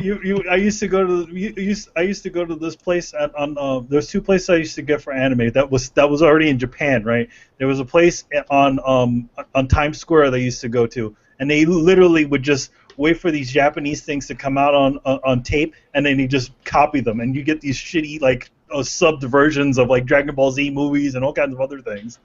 And then there was another place I would go to, which was called Gotham City Comics, which was also they did the same thing. They had all these subbed like things that they brought over. Yeah, man. Yeah, it definitely, because now you have like Crunchyroll and fucking Funimation, all this shit. It's like it's all there. I feel like nowadays it's just you're kind of standing in a river. Yeah, exactly. And you're just waiting for maybe a trout to hit you. Well, I think having too many choices creates decision paralysis. We only have so much time to get stuff. So when we were younger and went to rent or went to like Chinatown or like Manny said, go to Gotham City Comics, you got a couple of things, right, that you'd enjoy. But now that you're bombarded by 100 shows a day, they come out right from Japan, they're on Crunchyroll, Funimation releases whole series, then you're just faced with so many options. It's like, shit, I don't know what to watch. So then you end up not watching anything. And why are they all rated 5 stars? Yeah. God damn it! Why is my entire anime section of my Netflix menu just 5 stars? Like I don't know what to do with this. You motherfuckers have to start being more picky when you rate this shit. You know what? It's the same way with on Xbox and PlayStation. You go into the store and like even the shitty games have like 5 stars on them. That's hilarious, man. All right. So yeah, we're all of one mind there. It's like, yeah, it was better when you had to actually hunt for this shit. It was more special. I feel like that's also the same thing with music too. Yeah, totally. Like I remember, going out and just like me and Tony listened to and Chris listened to like hard rock and heavy metal stuff. And most places like at the time, like Sam Goody, you were lucky Tower Records would sell it, but a lot of these places would not sell this sort of music. Yeah, we had to go like to underground. I would go down to St. Mark's. There was a bunch of really great CD stores, in the village, and you could find all the things you need. But yeah, it was always the search. But now you can literally just go on iTunes or wherever else. You just like, there you go, ready. Yeah, definitely, man. Yeah, and kids now, they're not gonna appreciate that. Well, I think for younger people, they love this stuff because the anime is accessible whenever they want it, and they get their shows right away. So maybe we're just old. I also think though it creates this weird thing where people get frustrated when things aren't available as soon as they want them. You know what I mean? Suncoast. If it takes a little bit longer sometimes, and then everybody's goes into a hissy fit that blah blah blah hasn't translated the thing yet. It's like, guys, there's a lot of shit that goes into translation of these shows. You gotta wait for a little bit. Yeah, exactly. All right. Next question here. This is a fun one too. We already kind of touched on it. What exactly is fueling the Overwatch hype? Is it the pedigree of the developer, the quote-unquote fake controversy, the game's concept/genre? I can honestly say I feel like I've been under a rock for the lead up to this game because I don't understand all the attention. I agree. I don't understand all the attention, but I do, from a artistic side, understand a portion of it. I do think that they created, just like with the other that other game, that is not getting so much. What is it called? Battleborn. Battleborn. That also had really great looking characters too, and I think that's what it is. It's like I think the characters they've kind of foregone like any story or anything like that, and just kind of created these kind of nice, cool looking archetypes, and that's kind of what's attracting people. I mean, they all make every single one of those characters make awesome fucking action figures, every one of them. And I think that's what people kind of gravitate to. They're like, oh, this kind of cool-looking character and stuff like that, rather than, the whole narrative. It's not, Overwatch is not about one character, and I think that's what people are gravitating to.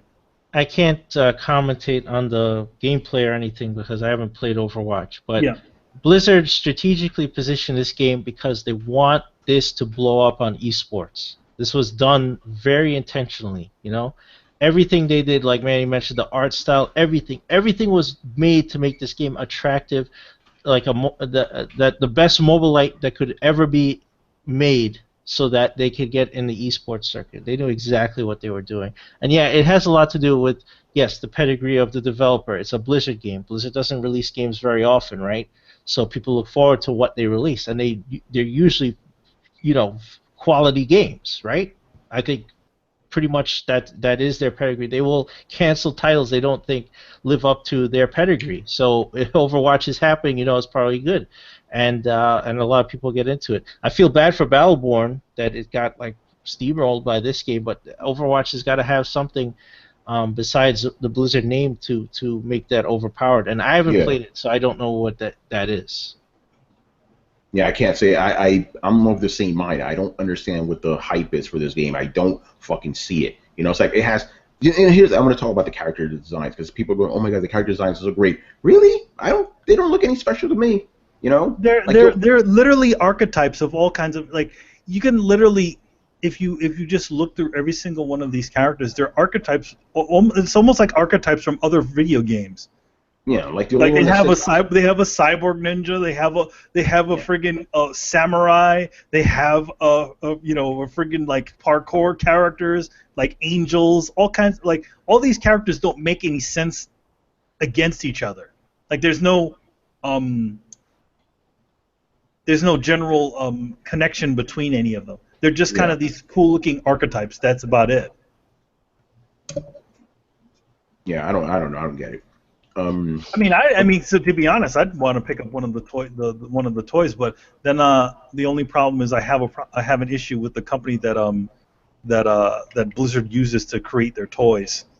Whoever makes their World of Warcraft toys, they fucking suck, and I'm saying that shit. Uh-oh. They are crap.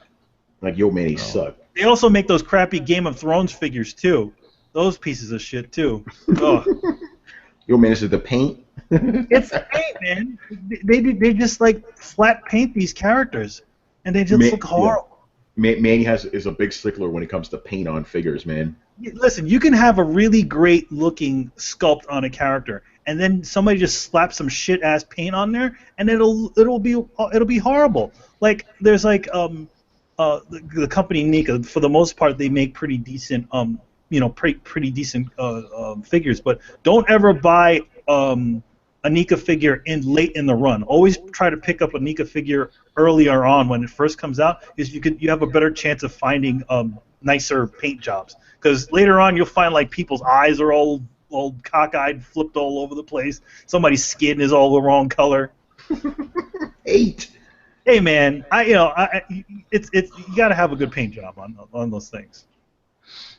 Funny. All right, I just got to this question. Hearing Emilio talk about art school caused me to reminisce for a bit. I'd like to hear other opinions from fellow creatives on how art transformed from a process-based, physical, product-driven discipline into what I consider a creative sphere that is nebulous by definition and accommodating to the quote-unquote art is art because it's art mantra. I think works like Piss Christ and Duchamp's Fountain are good examples of the change in attitude. All right, artists, go at it. I would go off on a diatribe, so I'm going to let others go first. All right, and while you guys answer this, I'm going to take this opportunity to take a quick piss, so I'll be back. Hey, I got nothing to offer here, so I'll be back. Go ahead, guys. Oh, Manny, you should talk. There were so many big words in there, I kind of didn't understand what was being said. Can somebody translate for me? Basically, he's asking about the advent of postmodernism and when art came from being a thing that you went step A, B, C, D, here's my thing, to art is whatever you say art is. Oh. Well, I mean, the examples he gave, is that like, I don't know, modern art or fine art stuff? The Piss Christ thing is like, this guy stuck a crucifix in a jar of pee. Mm. Yeah. I mean, Okay, I'll start, and we can springboard from that.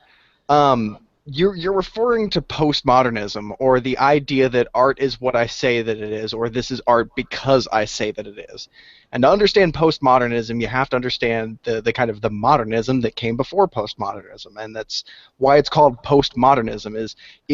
Modernism was kind of this idea that the world is knowable, and it was the man of science of the 1950s. That idea, the idea that we can know physics, that we can know the human brain, that we can know the world that we live in, and through doing that, we can better understand and better ourselves and the world around us. Well, postmodernism kind of came on the tail of that, and it started with art, and then eventually bled into the soft sciences, and it was, do we really know what art is? Is art something that is knowable? And there were people that challenged the conception that art is knowable, that you can look at something and say, this is good. And these were the people that said, no, this is subjective. It is what you see in it, and whether or not you see good things in it. That is, whether it's a thing. Before that, an idea was actually kind of commonly held that if you could see beauty in something, that beauty, therefore, had to kind of exist. And so, therefore, things could be good, but they could also be lost on certain viewers. And there was actually a pretty nice balance that went with that, and that allowed people to critique art on a more fundamental basis. Anyway, so people like Andy Warhol came by, and they essentially challenged this by doing things like painting Campbell's soup cans and putting toilets on pedestals and saying this is art, and this is art because I say that it's art. Therefore, basically saying that nobody can know art, and saying to the average viewer, are you an artist? No. Well, I'm an artist, and therefore, because I'm an artist and I say that this is art, it is art, and therefore, because I say that it is, and because I have more clout than you, it is therefore the thing that I say that it is. And this is actually interesting because it is the precursor to the social justice warrior movement that we kind of see today. It's the idea that a narrative or an idea is just as important as an objective truth.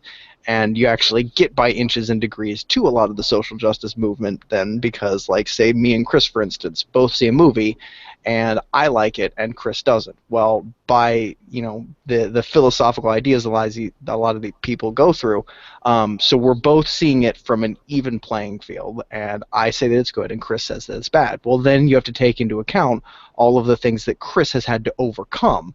The fact that he's brown and has to live in a place that is predominantly white. The fact that his family, because he was brown, most likely came from immigrants at some point. So he's a blank generation immigrant. All these tally marks lead up to, okay, we both have these opinions and they're equal opinions, but Chris has had to overcome all of these things. So he wears these victimizations like a badge of honor, therefore adding more clout to his subjective opinion. So of the two of us, Chris is right because we both have opinions, but Chris has had to work harder to get an even-keeled opinion, or an opinion on the same level as mine, so therefore his is more valid, which explains why a lot of people in this kind of social justice warrior marketplace fucking collect victimization like they're goddamn Pokemon, because the more of these victimization badges that you wear, the more it objectively concretes your opinion as being more valid than the person next to you. And that is all based out of the idea of postmodernism and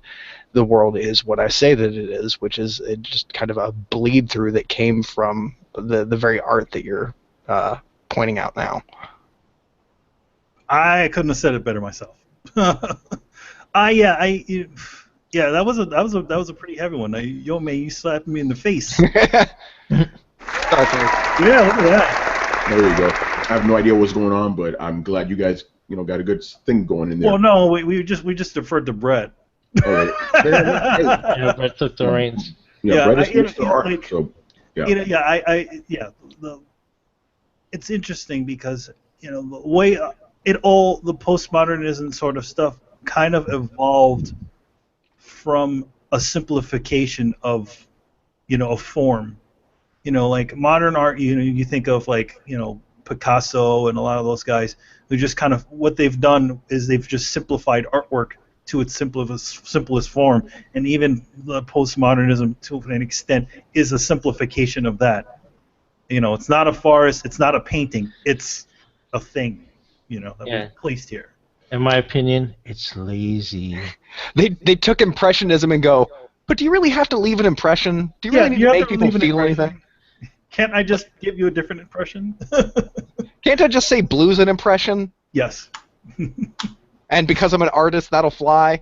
And Yeah. that has led to, like, oh my god, if you've ever talked to people who have, like, got a fine art degree, half their degree, and this is coming from somebody who's mentored somebody in the tattoo industry that came from a fine art background, they are very specifically taught buzzwords. Half of what they do is selling you the art. I'm laughing because I read something about that the other day about how like these art student guys they talk buzzwords. That's funny, man. How about getting taught how to draw? They're just the thing is, yeah, but in the process of that, they're not taught the actual skills. They're literally just taught the way to talk around their skills. Manny, you're the one that told me that shit. Mhm. Yeah, I said I said that on the you're the one that said that. example. Oh yeah, Yes, exactly.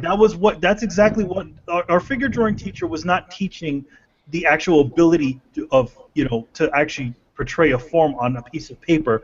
She was looking for you to essentially vocally tap dance around what you're doing. Yeah, and then when you And as long as you sounded convincing in what you were saying, then you were a genius. yeah, but then remember when you had the follow-up teacher, he called you out on that shit. He said, "What are you talking about? What the fuck?" And at that point, I was like, okay, so now I know there are two different types of these sorts of teachers. There are teachers that are looking for you to tell a story, and to kind of sell the artwork to you. And then there's people that are more, teachers that are more interested in the actual skill that you're learning. Yeah, very interesting. All right, let's move on here. Mr. Ferngully in the house. All right, what's the real reason that Microsoft has never outsold Sony in any generation? We are gonna get in trouble right now. We're looking at you, Damien. Yeah, Damien is gonna get. Okay, I'm gonna break it down by. Wait, but in fairness, though, Microsoft outsold Sony for the better part of the last generation. Yeah. Yes. Exactly, This and is by true. better part, literally for like 95% of Most of it, yeah. Yeah, and let's just be honest. Okay, so let's break it down. Xbox One versus PlayStation 2, right? It was simple. PlayStation 2 had a bigger install base already there because of the PlayStation 1. Xbox One, it was just the first one. People were kind of iffy about it. That's why that happened. When I did it beat Xbox 360, that's the better question. Because it only beat it by a hair. It beat it by a hair. Dude, because there was so much bad blood formed over the Red Ring shit. How many people like me, Chris? How many people of the 4 people on this podcast? How many people said "fuck you, Microsoft" and gravitated towards the PlayStation at the tail end of the last generation? Because I know I'm fucking one of them. Chris, exclusives too.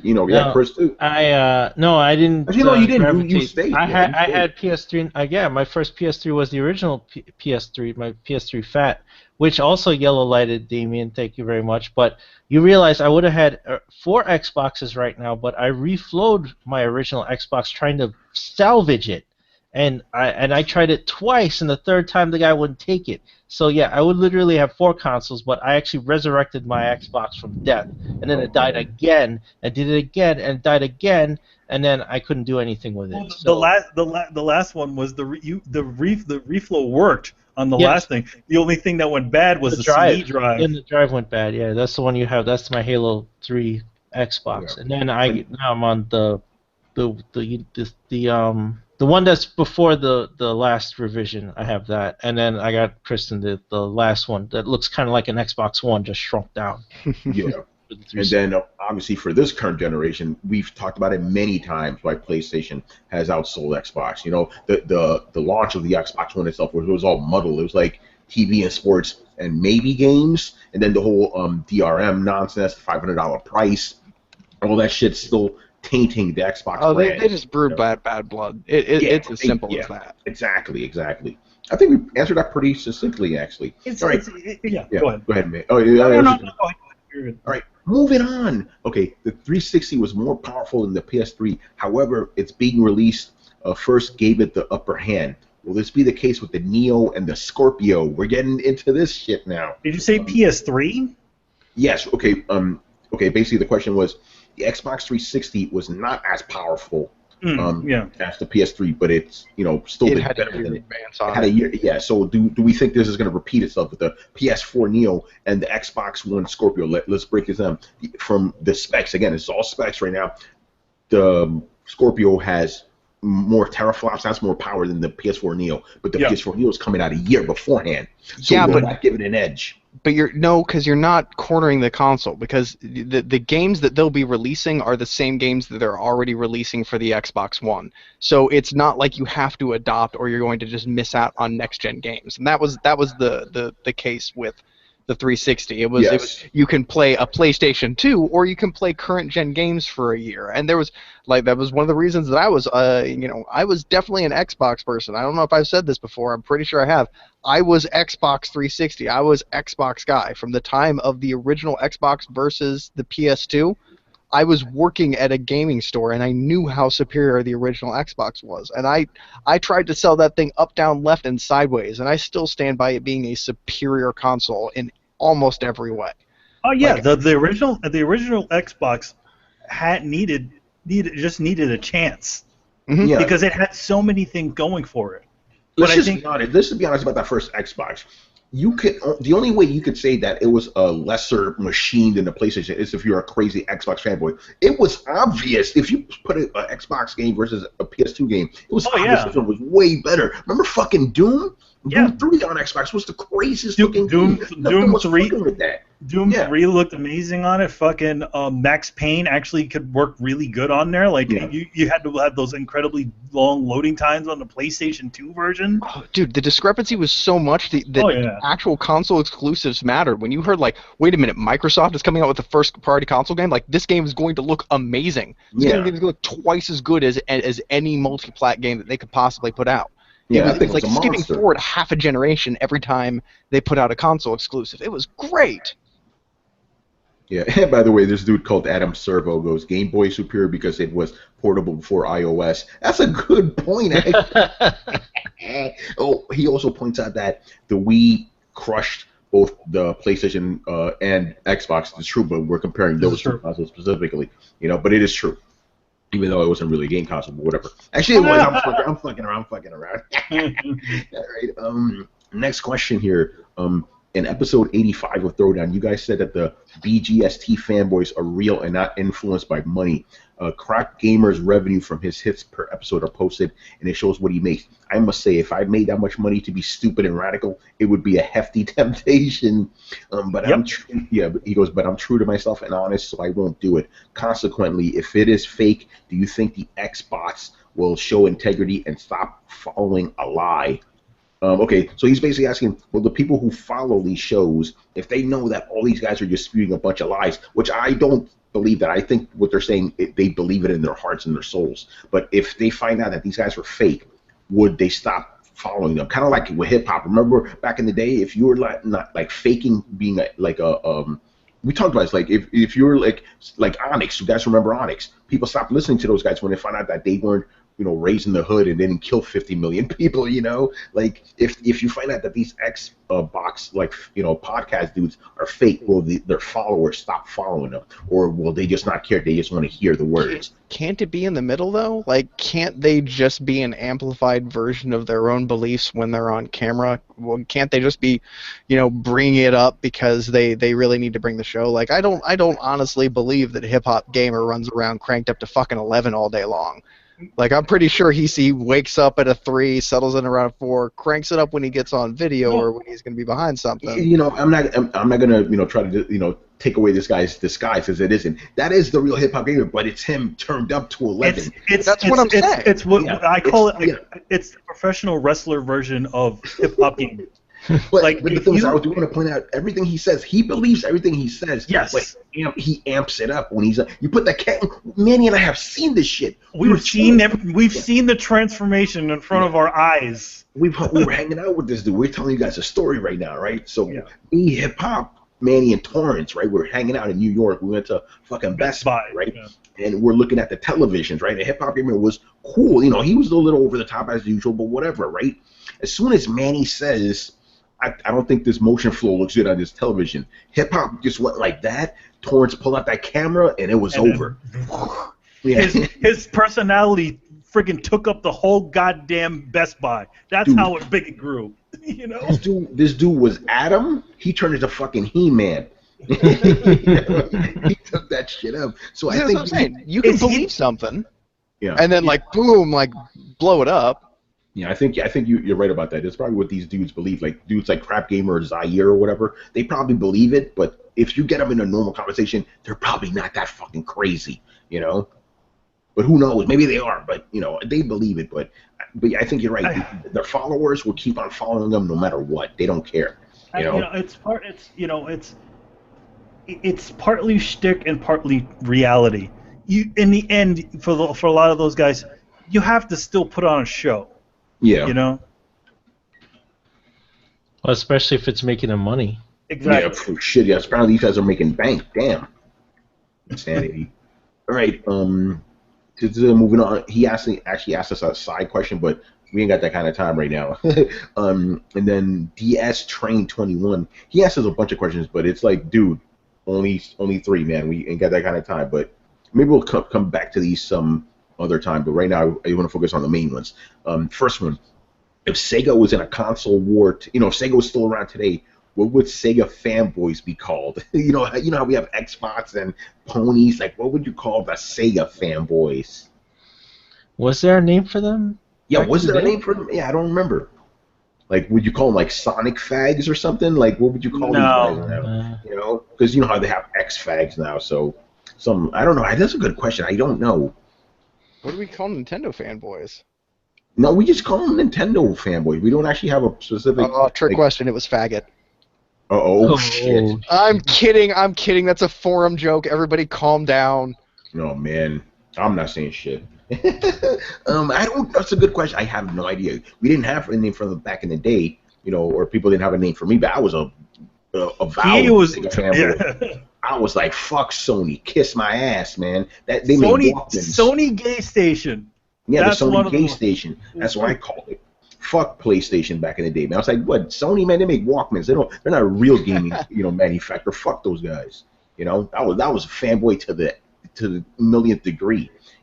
But I know to the point where you were questioning if you were ever going to game again when the Dreamcast closed down. Dude, yeah, we told the story before, but always gotta say it again because you people think I'm a Sony fanboy. No, I'm not. I was a Sega fanboy though. When that Dreamcast died, I told Manny Manny, that's it. I guess I'm not gonna be playing games anymore. Sega's done. Stupid. What is wrong with you? Dude, I hated that PS2, man. PS2 to me was like that chick you fuck. You don't like her, you hate her, but you want to get your dick wet, so you keep going to her, Yeah, like I did not. I was like, fuck. I hated the fact that I resented the fact that I had a PlayStation 2 in my home. Like, man, why send it a Sega system? Fuck this shit, But I had it, It wasn't until PS3 I'm like, yeah, Sony makes some good consoles, don't they? I don't know. I don't know how to answer this question. I don't think there would be anything. Yeah. Maybe it's just Sega fanboys, Actually, I want to skip right to the next question because I really want to talk about this shit. This shit set me off yesterday. Okay, so No Man's Sky was delayed, and now the developers, I'm not making this up, are receiving death threats. Oh, come on, really? Why? So the question is, why aren't these crazy fucks prosecuted, or is it still a free speech thing? Okay, now before we answer the question, I want to break things down. So last week, or late last week, right? I think it was after we did Throwdown, because if it happened, we would have talked about it. So Jason Schreier from Kotaku, he posted a news story. Rumors suggest No Man's Sky is being delayed. He got death threats over that because they felt he was making shit up for hits. And he's like, no, I am reporting the news. Now, you guys know me. I don't like Kotaku, but in this instance, I'm like, guys, he's literally reporting the news. Why are you giving him shit? Yeah, don't shoot the messenger. Literally. Yeah, really. Yeah, so then it got twisted. Then when the company itself, right, came out to say, yes, we are in fact delaying the game, they said, guys, again, I'm not making this up, they said they delayed the game because of the story that the guy from Kotaku posted.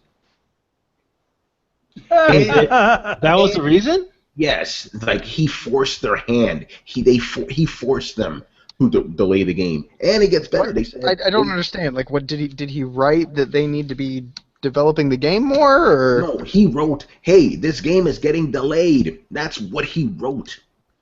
So that then they had to delay it. Yes, because apparently he has this kind of power. This doesn't hold up to scrutiny. It doesn't at all. It doesn't at make all. sense. And then they said, oh wait, you know why he wrote this story? You know why he fabricated the story? Because he needs to sell books. Because apparently he's writing a book. Now here's the thing, I need to bring this up. Is he writing a book about No Man's Sky or late games? What? Now I need to bring this up because I've gotten not death threats obviously, but I've gotten heat for reporting news. Literally, like I would post something about something bad with Microsoft. Why are you posting about this? You're just trying to make Microsoft look bad. I'm like, no, I'm reporting the news. That's kind of my job. I literally get paid for this. I'm telling you information that you need to know, that you would want to know. But like, oh no, you're just writing that because it's bad against Microsoft. So this is the same thing, but to the nth degree. You're now making up stories. Like, no, he's just reporting a fucking... Okay, he reported a rumor that turned out to be true. And then because of that, the developer is now getting death threats because the game's getting delayed by 2 fucking months. 2 months? Really? Now, here's the thing. Okay, this is where it's all born out of, right? Because people are expecting this game, myself included. I will admit this. I was wrong. I was expecting this game 2014, fall of 2014. Then when they talked about it again, I was expecting it spring 2015, right? People are expecting this game, right? It was all wrong. It's only been delayed once, and it's only been delayed by 2 months. And as we always said on Throwdown, we actually applaud delays because it makes a better experience, especially with a game like this. It's like now. Wait a minute, though.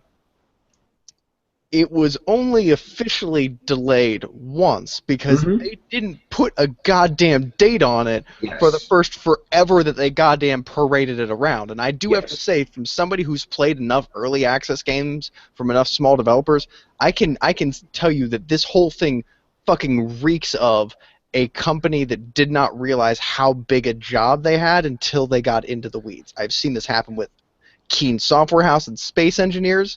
I've seen it happen with fucking DayZ. I've seen it happen with a slew of games, so I know for a fact that a team this size can in fact have the project pivot and be left in the swamp trying to pick up the pieces for all the shit that they promise. Or, they get into it and find out, like, oh, this huge open world, turns out the little bits don't connect. And so the more that we try and fix it in the programming, every time we fix something, we break something because our underlying code is kind of shit. So I will not say that the developers in this are blameless. Either they started showing this game off way too soon, or they hit problems in it and didn't hire on more people. I agree that the game was shown too soon.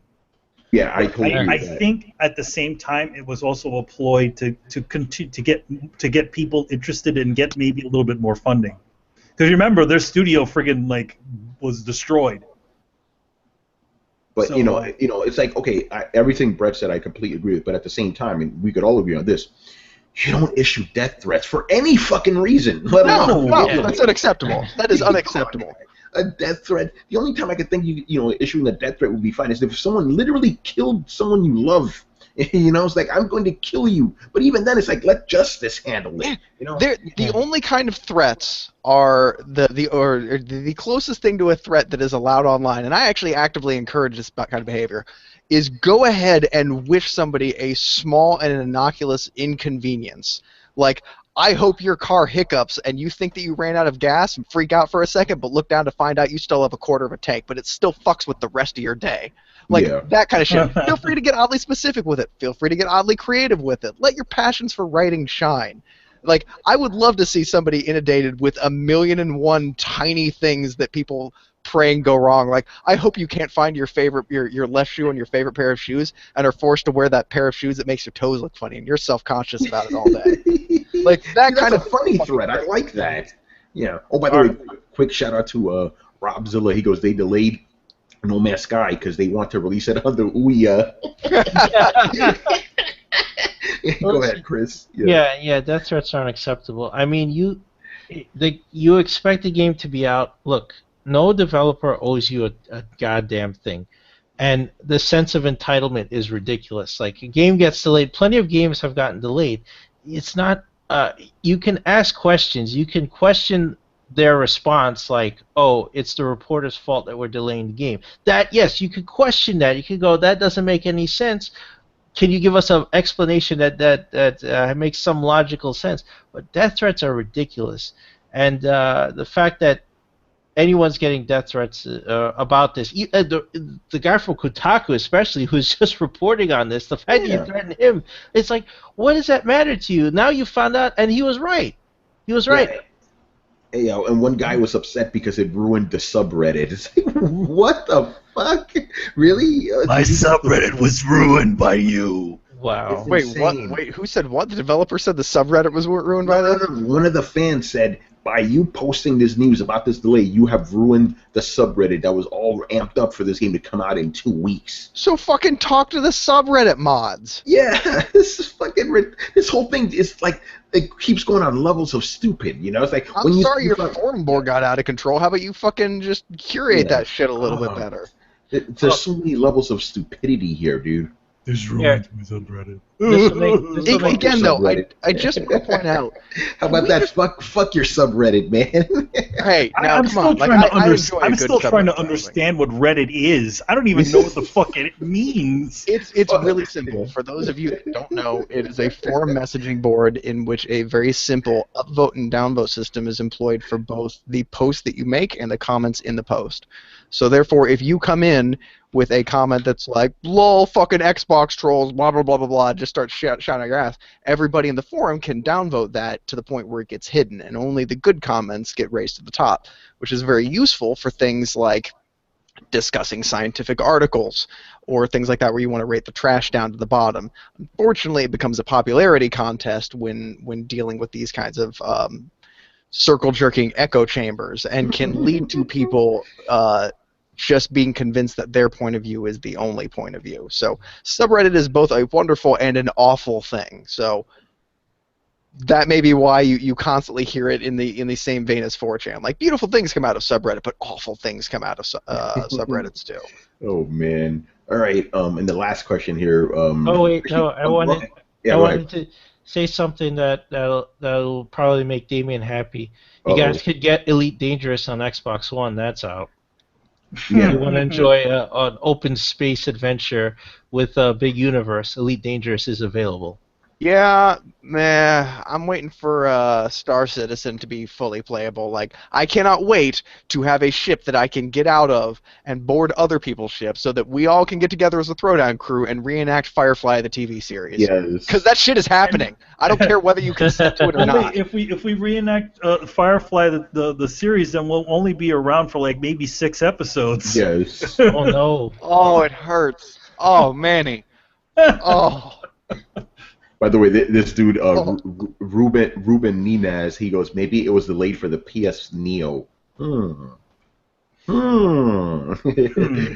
right. Or the VR thing. Maybe, because that would be a perfect VR game, wouldn't it? It would be a perfect VR game. You know? But how many months again was it? 3, 4? 2 months. It's coming out in August now. I don't know how much they could change in 2 months. They should probably just, polishing it, because this is a big fucking game, dude. You know? Whatever. And also, anyway, go ahead.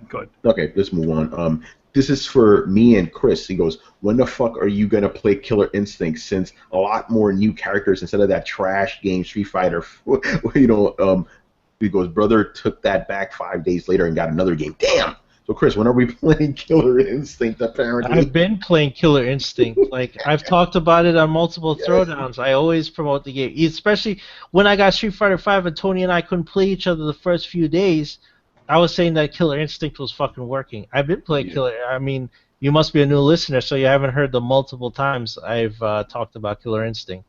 And yes, I just... earlier in the show, I talked about downloading the update with Gargos on it, and I've tried him. I've played with Rash. I love Rash. He's like a total troll character, and I love it.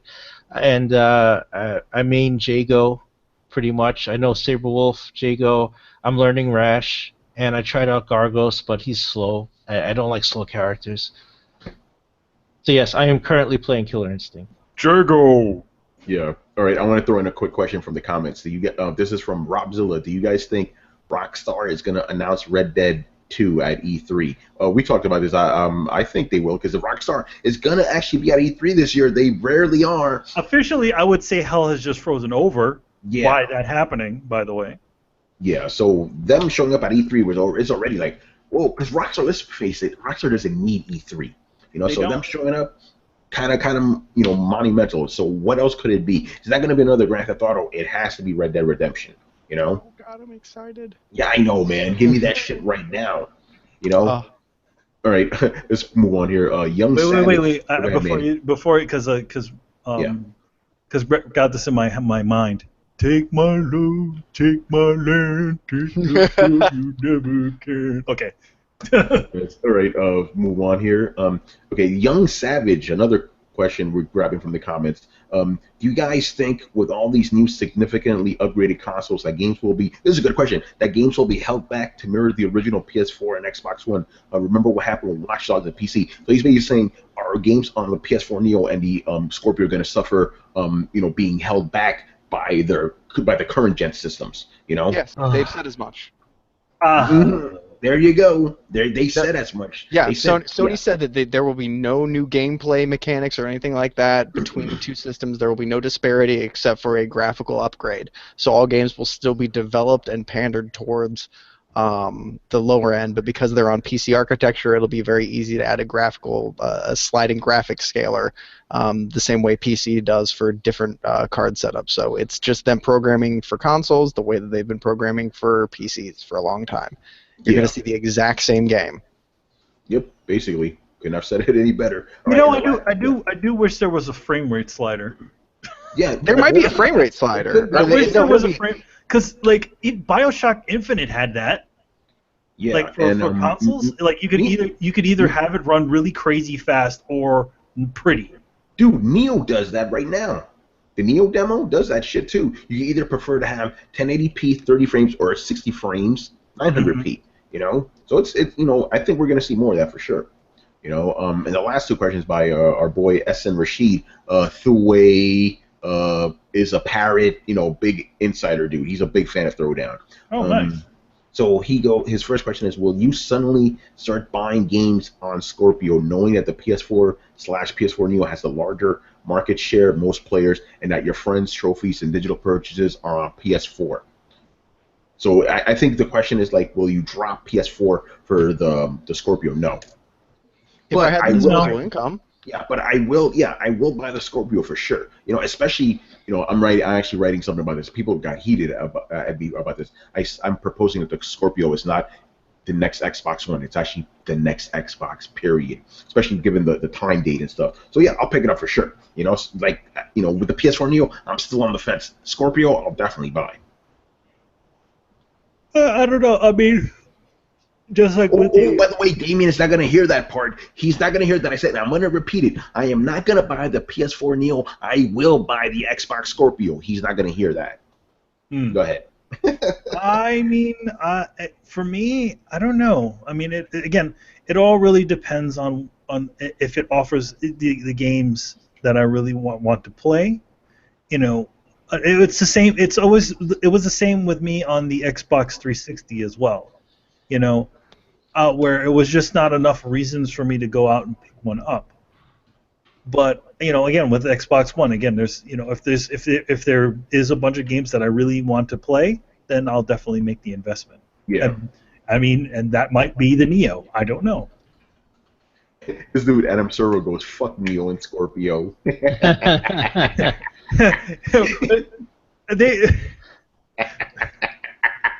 All I gotta say though, this I think we said this on the last Throwdown too.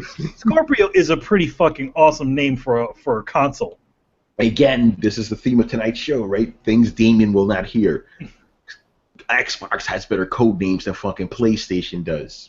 Neo, fucking Morpheus. Come on, man. You guys are watching too much Matrix, man. Come on, man. I was like, you combine Neo and Morpheus together. Yeah, what's the next PlayStation gonna be? The fucking Trinity, Yes, the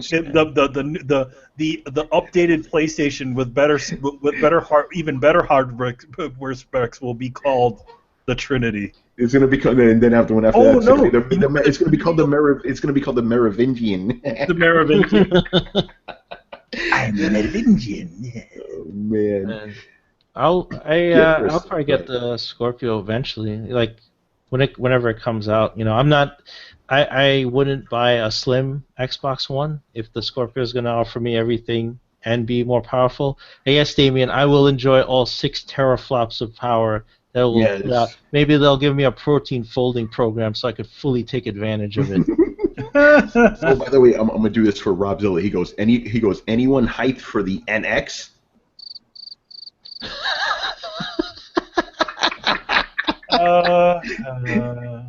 He said awkward silence, but I threw in the cricket. Oh man, we have fun on Throwdown. Yeah. All right, but actually, then again, Nintendo fans only listen to the show, so whatever. All right, the last question.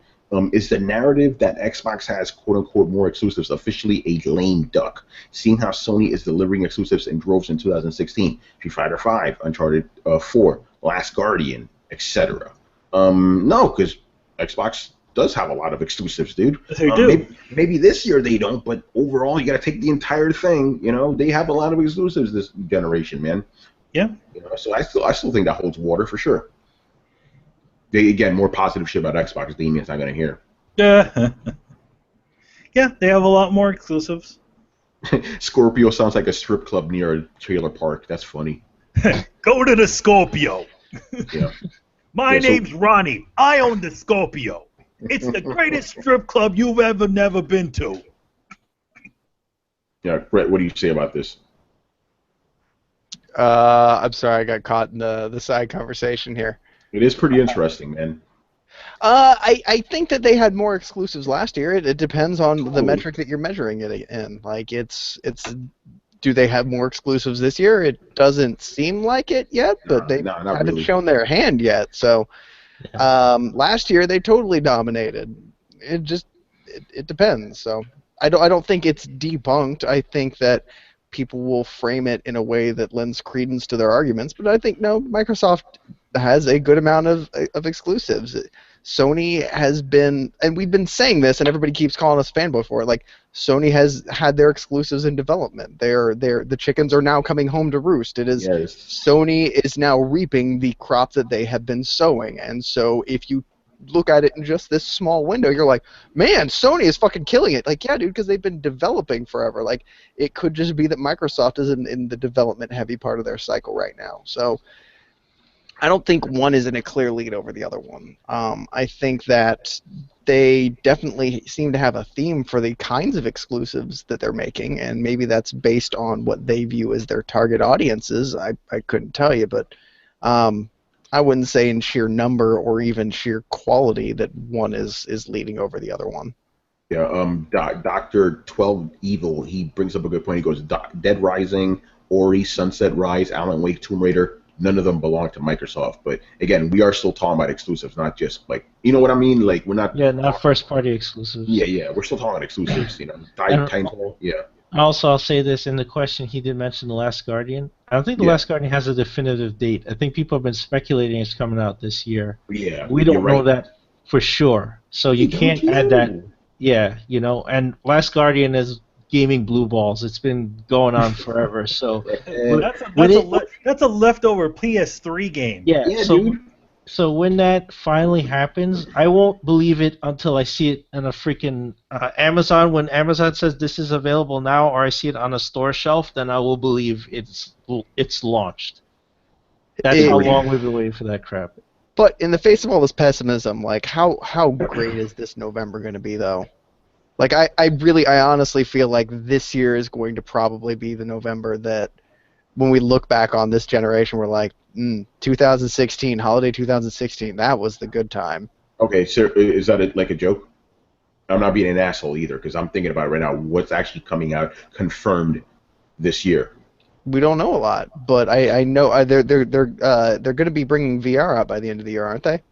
Yes. So you think the VR is going to be the thing that tips things over? I think that there is an awful lot of news that should be coming down the pipe that isn't coming down the pipe. Yeah, because I'm thinking about what's coming out this year. I'm like, okay, there's Final Fantasy 15, there's Gears of War 4, and that's all I can think of. Keep in mind last year when Fallout announced and then shipped shortly after, they raked in so much money that they proved that you don't have to announce 2 years ahead of time. That sometimes announcing 2 years ahead of time gets you in trouble with false expectations or mismanaged hype or people just being not excited about it anymore. I would say that after the success of Fallout, plan to see other people emulating the way that they released their game. Man, I hope you're right, because I hate waiting years and years. I like that. Hey, here's E3. Hey, we got this game coming. Bam, you get it in fall. That's beautiful. I wish that shit happens more often, man. Totally with you on that. But I don't doubt it. This is Bethesda. They could do shit like that. You know? That's Bethesda can do that kind of shit with no real market precedent to state that it's a good idea. They don't need it, dude. But they did it now. Yeah. And so I would expect this year, and because, like, let's be honest, a lot of people in this industry follow the last thing that was the most successful. Yeah. So I would not be surprised at all if you saw a lot of people who are aiming for a release of holiday of this year. I would be surprised if they wouldn't be looking at fall and being like, maybe we should wait until, We have something. and then announce it, and then it'll sell well that holiday season. So just because we haven't heard a lot doesn't mean that we're not going to get some stuff. Yeah, hopefully, man. Yeah, because I remember the days when games used to surprise you. Mm-hmm. I love that shit, but now you don't really get too much of that. But that's pretty much it for this show. A long episode, but we had to take like half an hour to address a whole Damien nonsense, And I hope he listens to this episode, because we given many, many, many, many, many, many examples this episode of not only why he's wrong, but why Microsoft and Xbox is a good fucking console, but he's probably not going to hear any of that. He's going to, again, put all the negative shit that other actual, because we're not, that actual PS ponies say and put it on us. He always does that shit. It's frustrating, but no, sorry, Damien, we're not going to honor your wish of banning you. Yes, we got you, man. All right. Shout out to everybody in the fucking chat. This was actually a pretty successful thing we did here, so I'm happy about that. Yeah, we got down in the pit with you guys. It was nice. Yeah, man. It's always funny when Throwdown adds a new edition, how it just flows perfectly. Like, we introduced Video Throwdown. Everybody loved that shit. Now we got chat on, Throwdown, and people love that. And it flows with our show, which is perfect, All right, so let's wrap it up. Thank you for watching and listening. Leave us your questions in the comments section on the Coalition or on YouTube so we can answer them on next week's show. Make sure to follow the Coalition at thecoalition.com. Also help support the site by donating to our Patreon page. Subscribe to Throwdown on SoundCloud, iTunes, and the YouTubes. Don't forget to follow us on Facebook and Twitter at Throwdown Show. Links are available in the description below. Once again, our show is Tony Paul. I'm joined by Emilio Lopez. As long as I have my serenity. Chris Seeley. Hey, take care, everybody. And Brett Murdoch. It's a big wide verse out there. Yes, it am. Yes, it am. See you around, Space Cowboy.